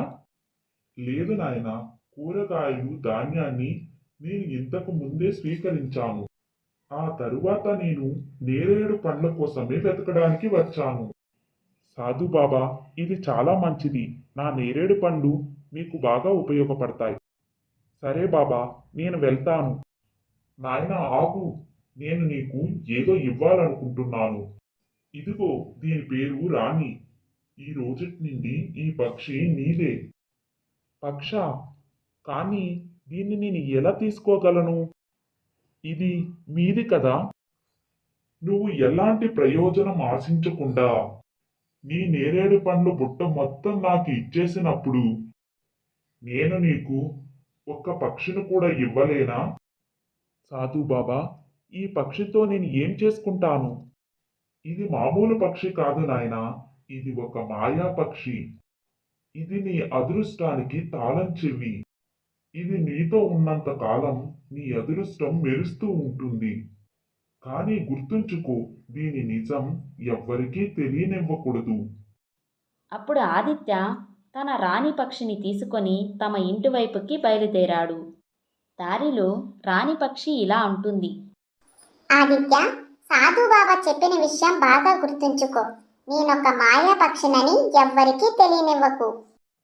సరే మిత్రమా, నీకు నేను వాగ్దానం చేస్తున్నాను, ఈ విషయం ఎవ్వరికి ఎప్పటికీ చెప్పను. అలా చెప్పి ఆదిత్య రాణి పక్షిని తమ ఇంటికి తీసుకొని వెళ్తాడు. అరే, ఈ పక్షిని మీరు ఎక్కడి నుండి తీసుకొని వచ్చారు? రూపా, ఈ రోజుటి నుండి ఈ పక్షి మనతోనే ఉంటుంది. ఈ పక్షిని ఇప్పుడు ఇంటికెందుకు తీసుకొని వచ్చారండి? ఇప్పటికే మనకి తినడానికి కూడా లేవు. ఒక పూట తిండికి కూడా కరువయింది. చాలా కష్టంగా గడుస్తుంది. పైగా మీరు ఈ పక్షిని తీసుకొని వచ్చారు. రూపా, ఏం మాట్లాడుతున్నావు? ఇంత చిన్న పక్షి ఎంత తింటుంది? ఇక తినే గురించి చెప్పాలి అంటే మనం ఏమి తింటామో అదే తనకు కూడా కొంచెం పెడతాం. ఆదిత్య మరియు రూప మాట్లాడుకుంటూ ఉండగా అప్పుడే వాళ్ళకి ఒక అరుపు వినిపిస్తుంది. రే ఆదిత్య, ఇంట్లో ఉన్నావా? కాస్త బయటికి రా. అరే సూరజ్ బాయ్, నువ్వేంటి ఇక్కడ? అవును ఆదిత్య, ఈరోజు నా కూతురు పుట్టినరోజు. చాలా వంటకాలు మిగిలిపోయాయి. నేను గ్రామంలో పంచాలని అనుకుంటున్నాను. ఇదిగో, నీకు కూడా ఇవ్వాలని అనుకొని తెచ్చాను. ఇదిగో తీసుకో. చాలా చాలా ధన్యవాదాలు సోదరా. అరే లేదు ఆదిత్య, ఇందులో ధన్యవాదాలు చెప్పడానికి ఏముంది? ఈ ఆహారం పాడైపోయేది, దానికంటే ఎవరి కడుపైనా నిండడం మంచిదే కదా. సూరజ్ ఇది చెప్పి అక్కడి నుండి వెళ్ళిపోతాడు. ఇది చాలా రుచికరమైన వంటకం. చూసావా రూపా? ఎవరి జీవితంలో ఏది రాసి ఉందో అది తప్పకుండా వాళ్ళకి దొరుకుతుందని చెప్పాను కదా. నువ్వు అనవసరంగా చింతిస్తున్నావు. చూడు, ఈ వంటకాలు ఇవంతటికి ఇవే మన దగ్గరికి వచ్చాయి. ఈరోజు మనం రుచికరమైన వంటకాలు తిన్నాం. తర్వాత వాళ్ళందరూ కలిసి భోజనం చేస్తారు. రూపా, నేను నేరేడు పండ్లు అమ్మడానికి బజారుకి వెళ్తున్నాను. అయితే ఈ రాణి పక్షిని కూడా మీతో తీసుకొని వెళ్తారా? ఎందుకు? ఏమైంది? ఏం లేదు, నేను ఊరికే అడుగుతున్నాను. ఆదిత్య రూప మాటలు విని నేరేడు పండ్లు అమ్మడానికి వెళ్ళిపోతాడు. నేరేడు పండ్లు తీసుకోండి, తాజా మరియు తీయని నేరేడు పండ్లు. ఆదిత్య, నీ నేరేడు పండ్లు చాలా బాగున్నాయి. ఎంత ధరకి ఇస్తున్నావు? సోదరా, కిలో 50 రూపాయలు. సరే అయితే ఓ పంచి, నేరేడు పళ్ళు 4 కిలోలు ఇవ్వు. ఆ వ్యక్తి డబ్బు తగ్గించమని అడగకుండానే ఆదిత్య దగ్గర ఉన్న పండ్లన్నీ తీసుకొని వెళ్ళిపోతాడు. చూస్తుండగానే ఆదిత్య నేరేడు పండ్లన్నీ అయిపోతాయి. అరే వా, ఈరోజు నా నేరేడు పళ్ళు మంచి ధరకి అమ్ముడుపోయాయి. ఇప్పుడు ఈ డబ్బులతో రూపకు మరియు అమ్మకి మంచి బట్టలు, ఇక రుచికరమైన వంటకాలు తీసుకొని వెళ్తాను. తర్వాత ఆదిత్య ఆ డబ్బుతో ఇంటికి కావలసిన సరుకులన్నీ తీసుకొని వెళ్తాడు. ఇదంతా ఏంటి? ఈరోజు నాకు ఆదాయం చాలా బాగా వచ్చింది. అందుకే మీకిద్దరికి బట్టలు, వంటకాలు తీసుకొని వచ్చాను. ఆ తర్వాత కొన్ని రోజులు గడిచాయి. రోజు రోజుడికి ఆదిత్య సంపాదన మరింత మెరుగుపడింది. ఒకరోజు వాళ్ళ ఇంటికి బోలా అనే ఒక వ్యక్తి వస్తాడు. ఇదిగో ఆదిత్యబాయ్, మీ డబ్బులు. మీరు నాకు 6 నెలల క్రితం డబ్బులు ఇచ్చారు. అది మీకు తిరిగి ఇవ్వడానికి వచ్చాను. ధన్యవాదాలు బోలాబాయ్. అరే, ధన్యవాదాలు నేను చెప్పాలి ఆదిత్య. మీరు నేను కష్టకాలంలో నాకు సహాయం చేశారు. కానీ ఈ డబ్బులు మీకు తిరిగి ఇవ్వడంలో నాకు కొద్దిగా ఆలస్యం అయింది. దీనికి నేను క్షమాపణ చెప్పుకుంటున్నాను. బోలా ఆదిత్యకి తన డబ్బులు ఇచ్చేసి అక్కడి నుండి తిరిగి వెళ్ళిపోతాడు. అరే వింటున్నారా? ఈ ప్రజలు అకస్మాత్తుగా ఇంత దయ చూపించడం ఎలా మొదలు పెట్టారు? నాకెందుకు అనిపిస్తుంది ఈ రాణి పక్షి మన ఇంటికి వచ్చినప్పటి నుండి మన అదృష్టం మారిపోయిందని. రూపా, నువ్వు అనవసరంగా ఏదేదో ఆలోచిస్తున్నావు. అలాంటిది ఏమీ లేదు. మరోవైపు ఆదిత్య అభివృద్ధిని చూసి ప్రజలు అసూయపడుతున్నారు. ఈ ఆదిత్య నేరేడు చిటికలో అమ్ముడుపోతున్నాయి. ఇంకో పక్క మేముంటాము, ఉదయం నుండి కూర్చొనే ఉంటాం. కానీ మా పండు ఒక్క పండు కూడా అమ్ముడుపోదు. అవును సోదరా, నువ్వు పూర్తిగా నిజమే చెప్పావు. ఈ ఆదిత్య కారణంగా మన వ్యాపారం మూతపడకముందే మనము ఏదో ఒకటి చెయ్యాలి. ఇలా చేద్దాం సోదరా, ఇతని గురించి మన ముఖ్య గారికి ఫిర్యాదు చేద్దాం. మిగతాది ఆయన చూసుకుంటారు. అని చెప్పి ముఖ్యగారి దగ్గరికి వెళ్తారు. ముఖ్య గారు నమస్తే. నమస్తే, చెప్పండి ఎందుకు వచ్చారు? ముఖ్య గారు, మీకు చాలా ముఖ్యమైన విషయం చెప్పడానికి వచ్చాము. చెప్పండి, ఎలాంటి ముఖ్యమైన విషయం? ముఖ్య గారు, ఆదిత్య మా పొలంలో పండ్లని దొంగతనం చేసి నేరేడు పండ్లని అమ్ముతున్నాడు. నువ్వు ఏం మాట్లాడుతున్నావు? మేం నిజం చెప్తున్నాం ముఖ్య గారు. మేం మా కళ్ళతో అతన్ని స్వయంగా చూసాం. సరే అయితే, అదే కనుక నిజం అయితే నేను ఆదిత్యను తప్పకుండా శిక్షిస్తాను. ముఖ్యగారిని ఆదిత్యకి వ్యతిరేకంగా రెచ్చగొట్టి అక్కడి నుండి వెళ్ళిపోతారు. నేను ఆదిత్యను చాలా అమాయకుడని అనుకున్నాను, కానీ ఇతను నాకంటే తెలివిగలవాడిలా ఉన్నాడు. నేను ఇతని గురించి తెలుసుకోవాలి. నేను ఈరోజు రాత్రికి ఆదిత్య వాళ్ళ ఇంటికి వెళ్ళి ఆ రహస్యాన్ని తెలుసుకుంటాను. రాత్రి కాగానే ముఖ్యగారు రహస్యంగా ఆదిత్య ఇంటి వైపుకి వస్తాడు మరియు అతని ఇంటి కిటికీ వైపు నిలబడతాడు. వింటున్నారా? మీరు నిజంగా నా మీద ఒట్టేసి చెప్పండి. మనకి ఇంతటి అదృష్టం ఎలా వచ్చిందో నిజంగా చెప్పండి. నాకు నిజం తెలుసుకోవాలనుంది. రూప ఒట్టి వేయడంతో ఆదిత్య నిజమంతా చెప్పేస్తాడు. అరే వా, ఇది చాలా సంతోషకరమైన విషయం. ఈ మాటలన్నీ ముఖ్యగారు వింటారు. ఓ, ఈ పక్షిలోనే ఆదిత్య అదృష్టానికి తాళం చెవి ఉందన్నమాట. ఒకవేళ ఈ పక్షిని నాతో పాటు తీసుకొని వెళ్తే నా అదృష్టం కూడా మారుతుంది. తరువాత మరుసటి రోజు ఉదయం ఆ ముగ్గురు వ్యక్తులతో కలిసి ఆదిత్య ఇంటికి చేరుకుంటారు. ఆదిత్య, నువ్వు ఇంత పెద్ద దొంగ అవుతావని నేను ఎప్పుడూ అనుకోలేదు. దొంగతనమా? ఎలాంటి దొంగతనం ముఖ్య గారు? ఎక్కువ నటించాల్సిన అవసరం లేదు. నీ నిజమంతా నాకు తెలిసిపోయింది. ఎలాంటి దొంగతనం ముఖ్య గారు? ఆదిత్య, ఇతరుల పొలాల నుండి దొంగతనం చేసి నేరేడు పండ్లని అమ్ముతున్నావు. మరియు ఎలాంటి దొంగతనం అని మళ్ళీ నన్నే అడుగుతున్నావు. నీ శిక్ష ఏమిటంటే 15,000 వరహాలు నువ్వు నాకు ఇప్పుడు చెల్లించాలి. ముఖ్య గారు, నా దగ్గర అంత డబ్బులు లేవు. మరియు నేను నిజం చెప్తున్నాను. నేను ఎవరి తోటలోనూ దొంగతనం చెయ్యలేదు. ఒకవేళ నీ దగ్గర అంత డబ్బులు లేకపోతే నేను ఈ పక్షిని నాతో పాటు తీసుకొని వెళ్తాను.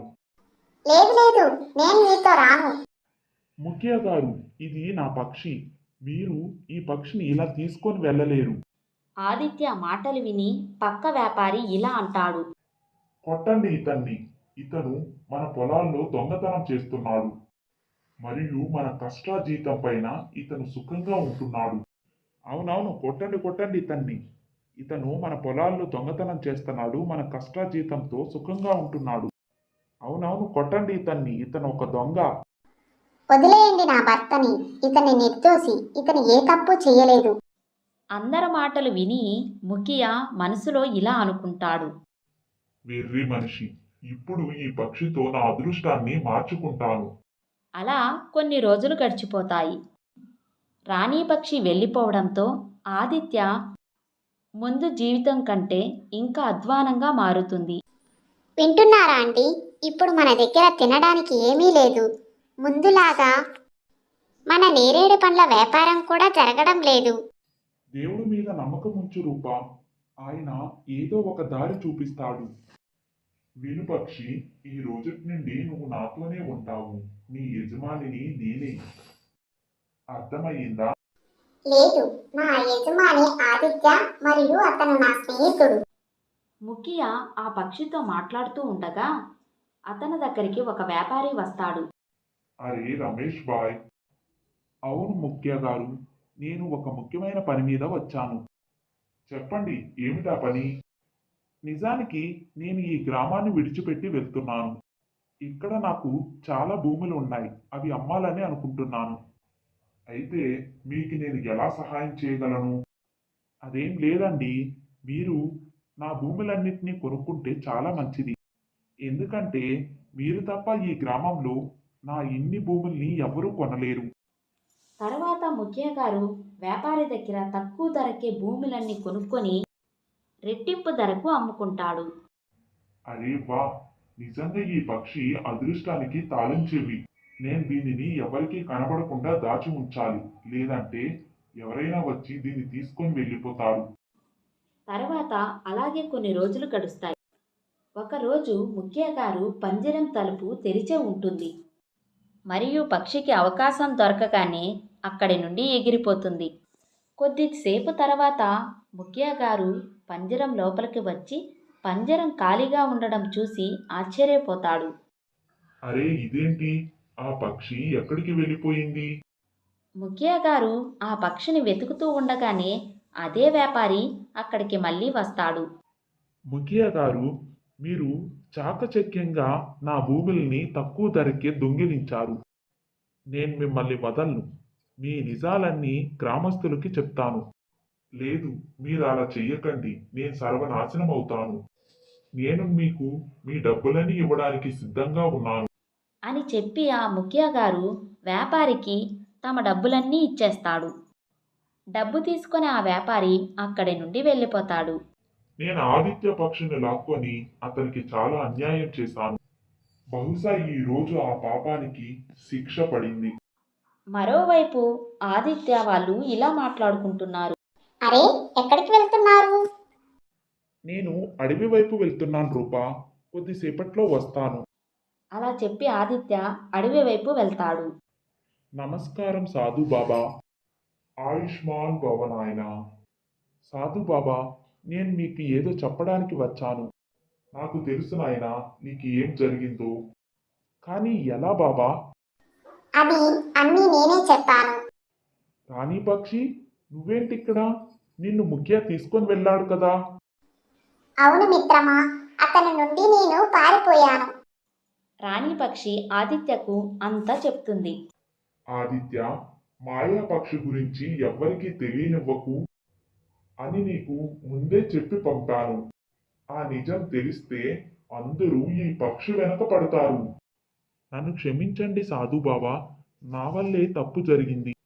నాకు తప్పనిసరి పరిస్థితుల్లో నేను రాణి పక్షి గురించి రూపకి చెప్పాల్సి వచ్చింది. పర్వాలేదు నాయనా, తప్పు మనుషుల నుండే జరుగుతుంది. నేను ఈ పక్షిని తిరిగి మళ్ళీ నీకే ఇవ్వాలని అనుకుంటున్నాను. మళ్ళీ ఎలాంటి తప్పు చెయ్యవని ఆశిస్తున్నాను. ధన్యవాదాలు సాధు బాబా. నేను వాగ్దానం చేస్తున్నాను, నేను అలాంటి తప్పు మళ్ళీ ఎప్పుడూ చెయ్యను. ఆదిత్య ఆ రాణి పక్షిని మళ్ళీ పొందడంతో ఆదిత్య అదృష్టం మళ్ళీ మెరుస్తుంది. మళ్ళీ ఆదిత్య రోజురోజుడికి ధనవంతుడవుతాడు. గాఢ నిద్రలో ఉన్న రాఘవయ్యకు ఒక్కసారిగా మెలకువ వచ్చింది. హఠాత్తుగా వేరో ప్రపంచం నుండి ఇక్కడికి వచ్చి పడినట్టు అనిపించింది. చుట్టూ చూస్తున్నాడు. తన భార్య సుజాత పక్కనే నిద్రపోతూ ఉంది. రాఘవయ్యకు బాగా దాహంగా అనిపించింది. సుజాతాని లేపదాం అనుకొని కూడా ఆగిపోయాడు. పగలంతా బోలెడు పనులతో అలిసిపోయిన సుజాత ముఖం నిద్రలో కూడా చాలా అలసటగా ఉంది. రోజువారి పనుల్లో తోడుగా పండక్కి ఇంటికి వచ్చిన అల్లుడికి మర్యాదలతోనే రోజంతా గడిచిపోతుంది సుజాతకి. రాఘవయ్య లేచి నీళ్లు తాగదామని గది నుండి బయటికి వచ్చాడు. ఫ్రిడ్జ్లో నుండి బాటలు తీసుకొని తాగుతూ ఉంటే అప్రయత్నంగా చెవులో ఏదో మాటలు వినిపించాయి. తల తిప్పి చూస్తే గోడ గడియారంలో అప్పటికే 1 చూపిస్తుంది. ఇంకా పిల్లలు నిద్రపోనిట్టు ఉన్నారు అనుకుంటూ మళ్ళీ తన గదివైపుకు నడిచాడు. ఇంతలో కూతురు అల్లుడు గట్టిగా వాదులాడుకోవడం వినిపించడంతో రాఘవయ్య అడుగులు ముందుకు పడలేదు. వాళ్ళ అంతరంగ విషయాల్లో వినడం తప్పని తెలిసినా అల్లుడు ఎందుకంత గట్టిగా అరిచాడో అని రాఘవయ్యకి కంగారు అనిపించింది. మెదడు వెళ్ళమని చెప్తున్నా మనసు కదలడం లేదు. ఒకేసారి బోలెడు ఆలోచనలు మనసు నిండా ముసిరాయి. పెళ్ళయి సంవత్సరం కూడా కాలేదు. ఎప్పుడూ సంతోషంగానే కనిపించే వీళ్ళు ఎందుకిలా గొడవ పడుతున్నారో అర్థం కాలేదు రాఘవయ్యకు. అల్లుడు కిషోర్ కూడా నెమ్మదస్తుడే. ఎప్పుడూ గట్టిగా మాట్లాడడం కూడా వినలేదు. తనకి తప్పని తెలిసినా కదలకుండా అలాగే నిలబడిపోయాడు. రమ కొంచెం గొంతు తగ్గించి మాట్లాడుతుంది. అమ్మా నాన్న నిద్రపోతున్నారు, కాస్త నెమ్మదిగా మాట్లాడు అంటుంది. కిషోర్ మాత్రం వింటే వినని, మీ అమ్మ వాళ్ళు వింటారేమో, వాళ్ళు ఏమైనా అనుకుంటారేమో అని నీ బాధ. మా అమ్మ వాళ్ళు ఎంత బాధపడతారో నీకు అస్సలు పట్టదు. నేను రేపు మీ నాన్నకి చెప్తాను, ఆయనే నీకు బుద్ధి వచ్చేలా చెప్తారు. అంటున్నాడు. నేను నీ పరిస్థితిని అర్థం చేసుకొని నీతో నిలబడ్డాను కాబట్టే మన పెళ్లి జరిగింది. కానీ నువ్వు నా పరిస్థితిని అర్థం చేసుకోకుండా ఇలా మాట్లాడుతున్నావు. పెట్టిన పెళ్లి ముహూర్తం నువ్వు 2 సార్లు మార్చినా, పెళ్లిని నెలలు వాయిదా వేసినా నేను అందరినీ నచ్చచెప్పి ఒప్పించాను. నాన్న నా కోసం ఒప్పుకున్నారు. నీ వర్క్ని, నీ జాబ్ని, నీ డ్రీమ్స్ని నేను అర్థం చేసుకున్నాను. కానీ నీకు నా కెరియర్ అస్సలు విషయమే కాదు. నువ్వు ఇలా ప్రవర్తిస్తావని నేను అస్సలు ఊహించలేదు. అంది రమ. రమ బాధ తన మాటల్లోనే తెలుస్తుంది. తన మనసు బాగా గాయపడింది అని రాఘవయ్యకు అర్థమయ్యింది. కిషోర్ మాత్రం చాలా నిర్లక్ష్యంగా ఇప్పుడు నువ్వు ఉద్యోగం చేయకపోతే మేం బ్రతకలేమా? నువ్వు అసలు రిజైన్ చెయ్యి. ఇంట్లో ఉండి ఇంటి పనులు చేసుకో, అమ్మకి సాయం చెయ్యి. అసలు నువ్వు జాబ్ చేయడం అమ్మకి ఇష్టం లేదు. నేను పిల్లలు పుట్టే వరకే చేస్తావులే అని చెప్పి ఒప్పించాను. ఇక చాలు, నువ్వు జాబు మానేసేయి. అని చెప్పేశాడు. రమాకి కోపం కట్టెలు తెంచుకుంది. నువ్వు ఎవరు నన్ను జాబ్ మాని అని చెప్పడానికి? నేను కష్టపడి చదివింది నా కాళ్ళ మీద నేను నిలబడాలి అని. నన్ను చదివించింది మా నాన్న, నువ్వు కాదు. నేను జాబు వదిలేసే సమస్య లేదు. అని తేల్చి చెప్పేసింది. అంతా విన్న రాఘవయ్యకు కొంత అర్థమయ్యింది, కొంత కాలేదు. ఎలాగో రేపు రమ చెప్తుంది కదా, అప్పుడు మొత్తం తెలుసుకుందాం అని తన గదిలోకి వెళ్ళిపోయాడు. రాఘవయ్యకు ఎంత ప్రయత్నించినా నిద్ర రావడం లేదు. రమ చదువులో చాలా చురుకైన పిల్ల. ఎప్పుడూ మంచి మార్కులే తెచ్చుకునేది, కష్టపడి చదివేది. చిన్ననాటి నుండి ఎంతో ఆలోచన ఉన్న పిల్ల.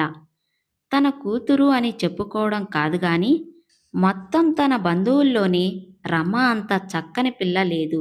అలాంటి రమని ఈ అత్యాసర మార్కులు కిషోర్ గాడు తక్కువ చేసి మాట్లాడుతున్నాడు. రమాకి ఈ సంబంధం వచ్చినప్పటి నుండి అందరూ అన్నారు కిషోర్ రమాకి సరితూగడు అని. రమ అలా అనుకోలేదు, రాఘవయ్య కూడా అలా ఆలోచించలేదు. కానీ పెళ్లి ముహూర్తం 2 సార్లు మార్చాలి అన్నప్పుడు రాఘవయ్య ఇష్టపడలేదు. కానీ రమ అందర్నీ ఒప్పించింది. కిషోర్కి ఇది మంచి అవకాశమని, తన కెరియర్లో ఎదుగుతాడు అని, అది అందరికీ మంచిదే కదా అని సర్ది చెప్పింది. ఇష్టం లేకపోయినా ఇక చేసేదేమీ లేక ఊరుకున్నారు అందరూ. కూతురు పెళ్లి ఘనంగా చేశాడు రాఘవయ్య. ఆనాటి నుండి ఈ రోజుటి వరకు వాళ్ళు సంతోషంగానే ఉన్నారని, రమ కోరుకున్న మనిషితో హాయిగా ఉందనే అనుకున్నాడు రాఘవయ్య. ఈరోజు జరిగింది తను ఎప్పుడూ ఊహించలేదు. మనసంతా గందరగోళంగా అయిపోతుంది రాఘవయ్యకి. సుజాతని లేపి మాట్లాడాలి అనుకొని కూడా మళ్ళీ సముదాయించుకొని రేపంతా తెలుసుకొని ఆ కిషోర్కి బుద్ధి చెప్పాలి.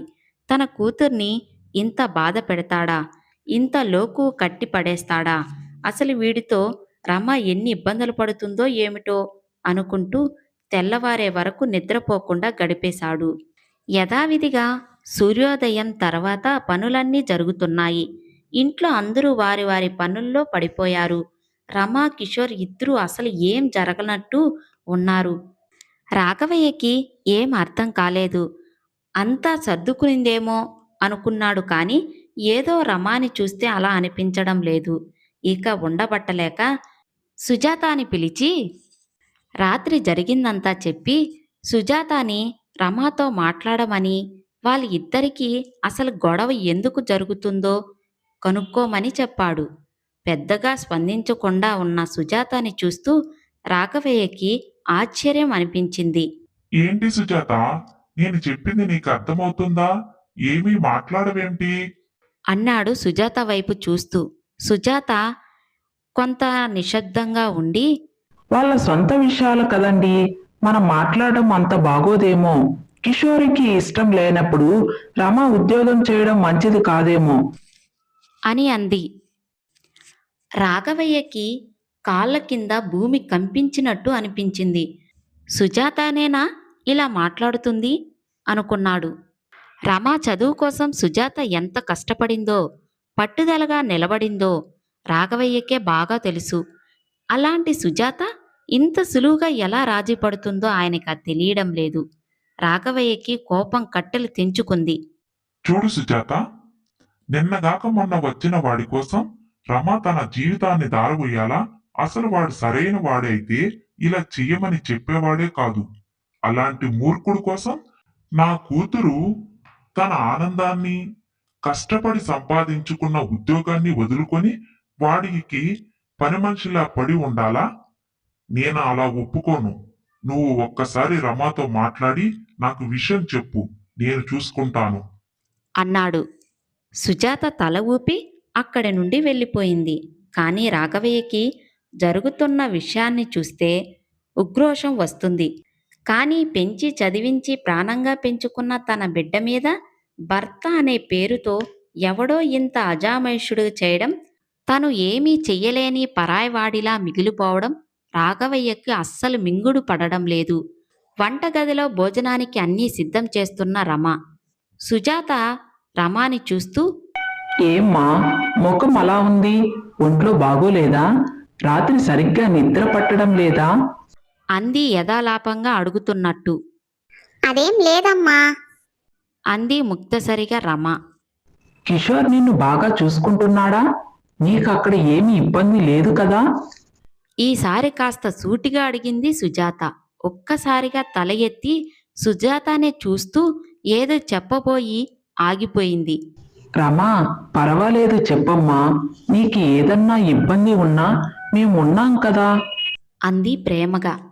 రమ కంట్లో నీళ్లు తిరిగాయి. అమ్మా, మనం ఎంత కష్టపడినా ఈ చదువులు ఉద్యోగాల పేరుతో ఇంట బయట ఊడికం చేసినా ఈ సమాజం మనకి ఎప్పటికీ విలువ ఇవ్వదమ్మా. ఎప్పుడూ మన జీవితం, మన నిర్ణయాలు వేరే ఎవరో చెప్పినట్టు జరుగుతుంటాయి.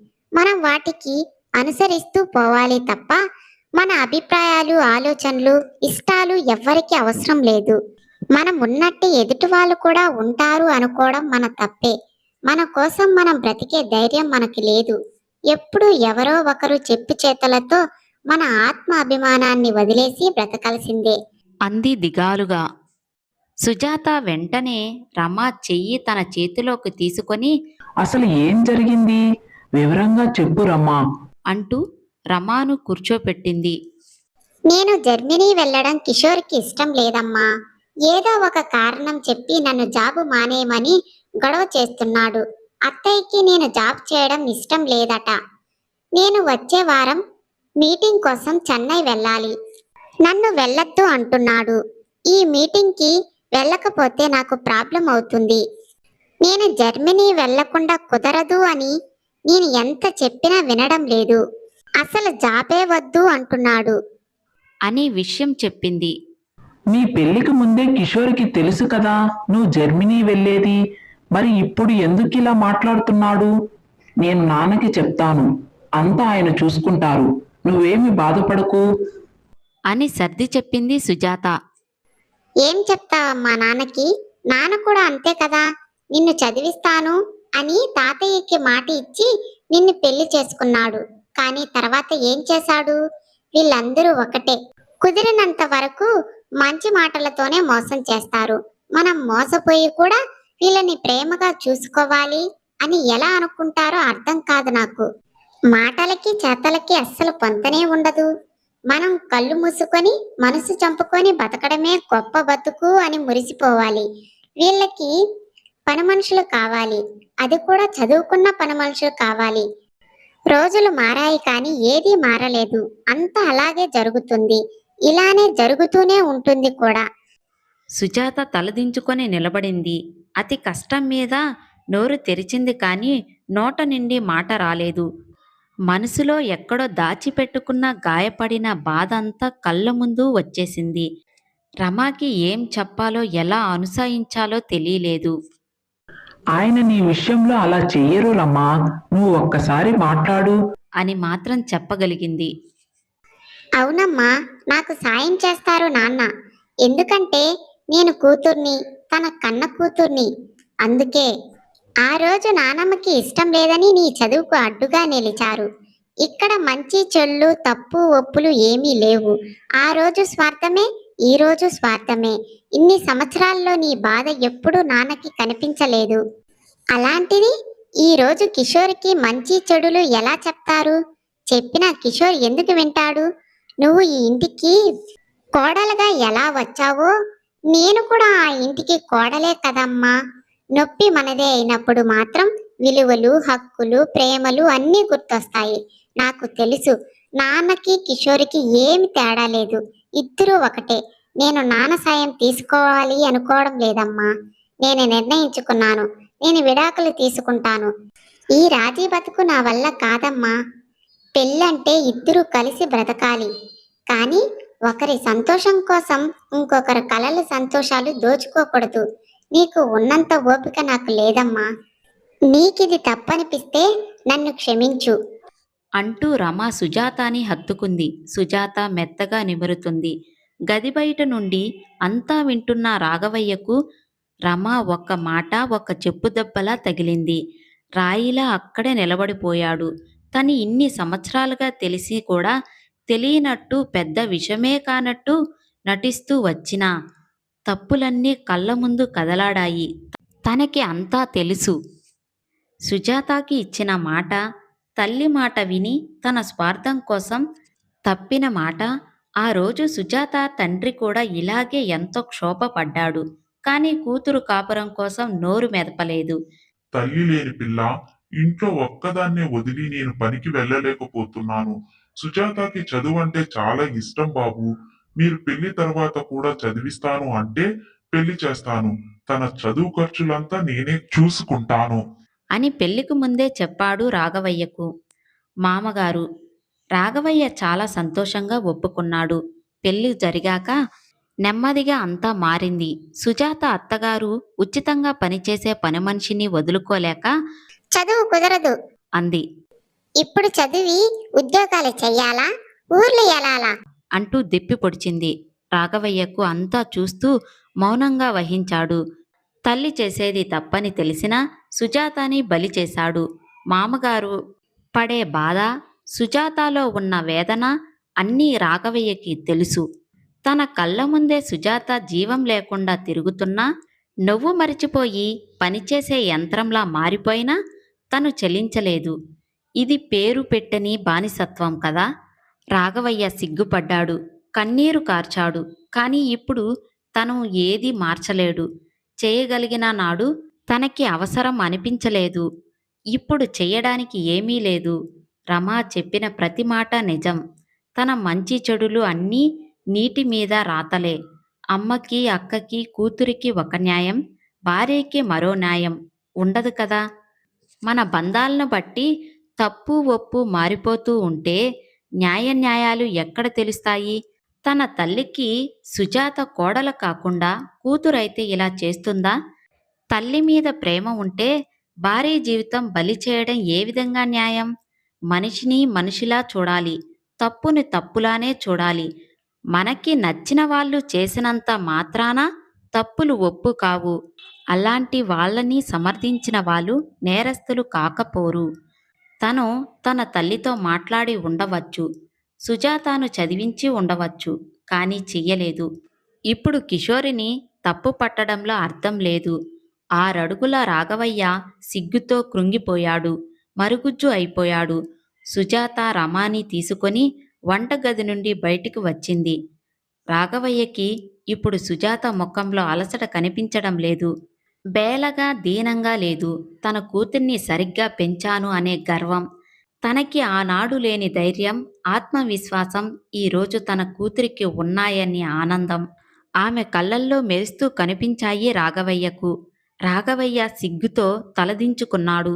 రాఘవయ్య వెంటనే కిషోర్ దగ్గరికి వెళ్ళి తను చేసిండే తప్పు తనని చెయ్యవద్దని ప్రాధేయపడ్డాడు. ఇప్పుడు రాఘవయ్య కళ్ళల్లో కోపం లేదు, ప్రాయశ్చిత్తం కనిపిస్తుంది. అందుకు కిషోర్ కూడా ఒప్పుకున్నాడు. వాళ్ళమ్మతో మాట్లాడతానని రాఘవయ్యకి మాటిచ్చాడు. పండగంతా ఎంతో సంబరంగా గడిచాయి. కిషోర్ రమాని తీసుకొని తన ఇంటికి వెళ్ళిపోయాడు. వాళ్ళమ్మతో మాట్లాడి నచ్చజెప్పాడు. వాళ్ళమ్మ కూడా ఒప్పుకొని రమాని జర్మనీ పంపించింది. ఇలా రాఘవయ్య సుజాతకు జరిగిన అన్యాయం తన అల్లుడు కూడా తన కూతురికి చెయ్యకూడదని ఆ తప్పు జరగకుండా ఆపాడు. ఇదే తన జన్మకి ప్రాయశ్చిత్తం చేసుకున్నాడు.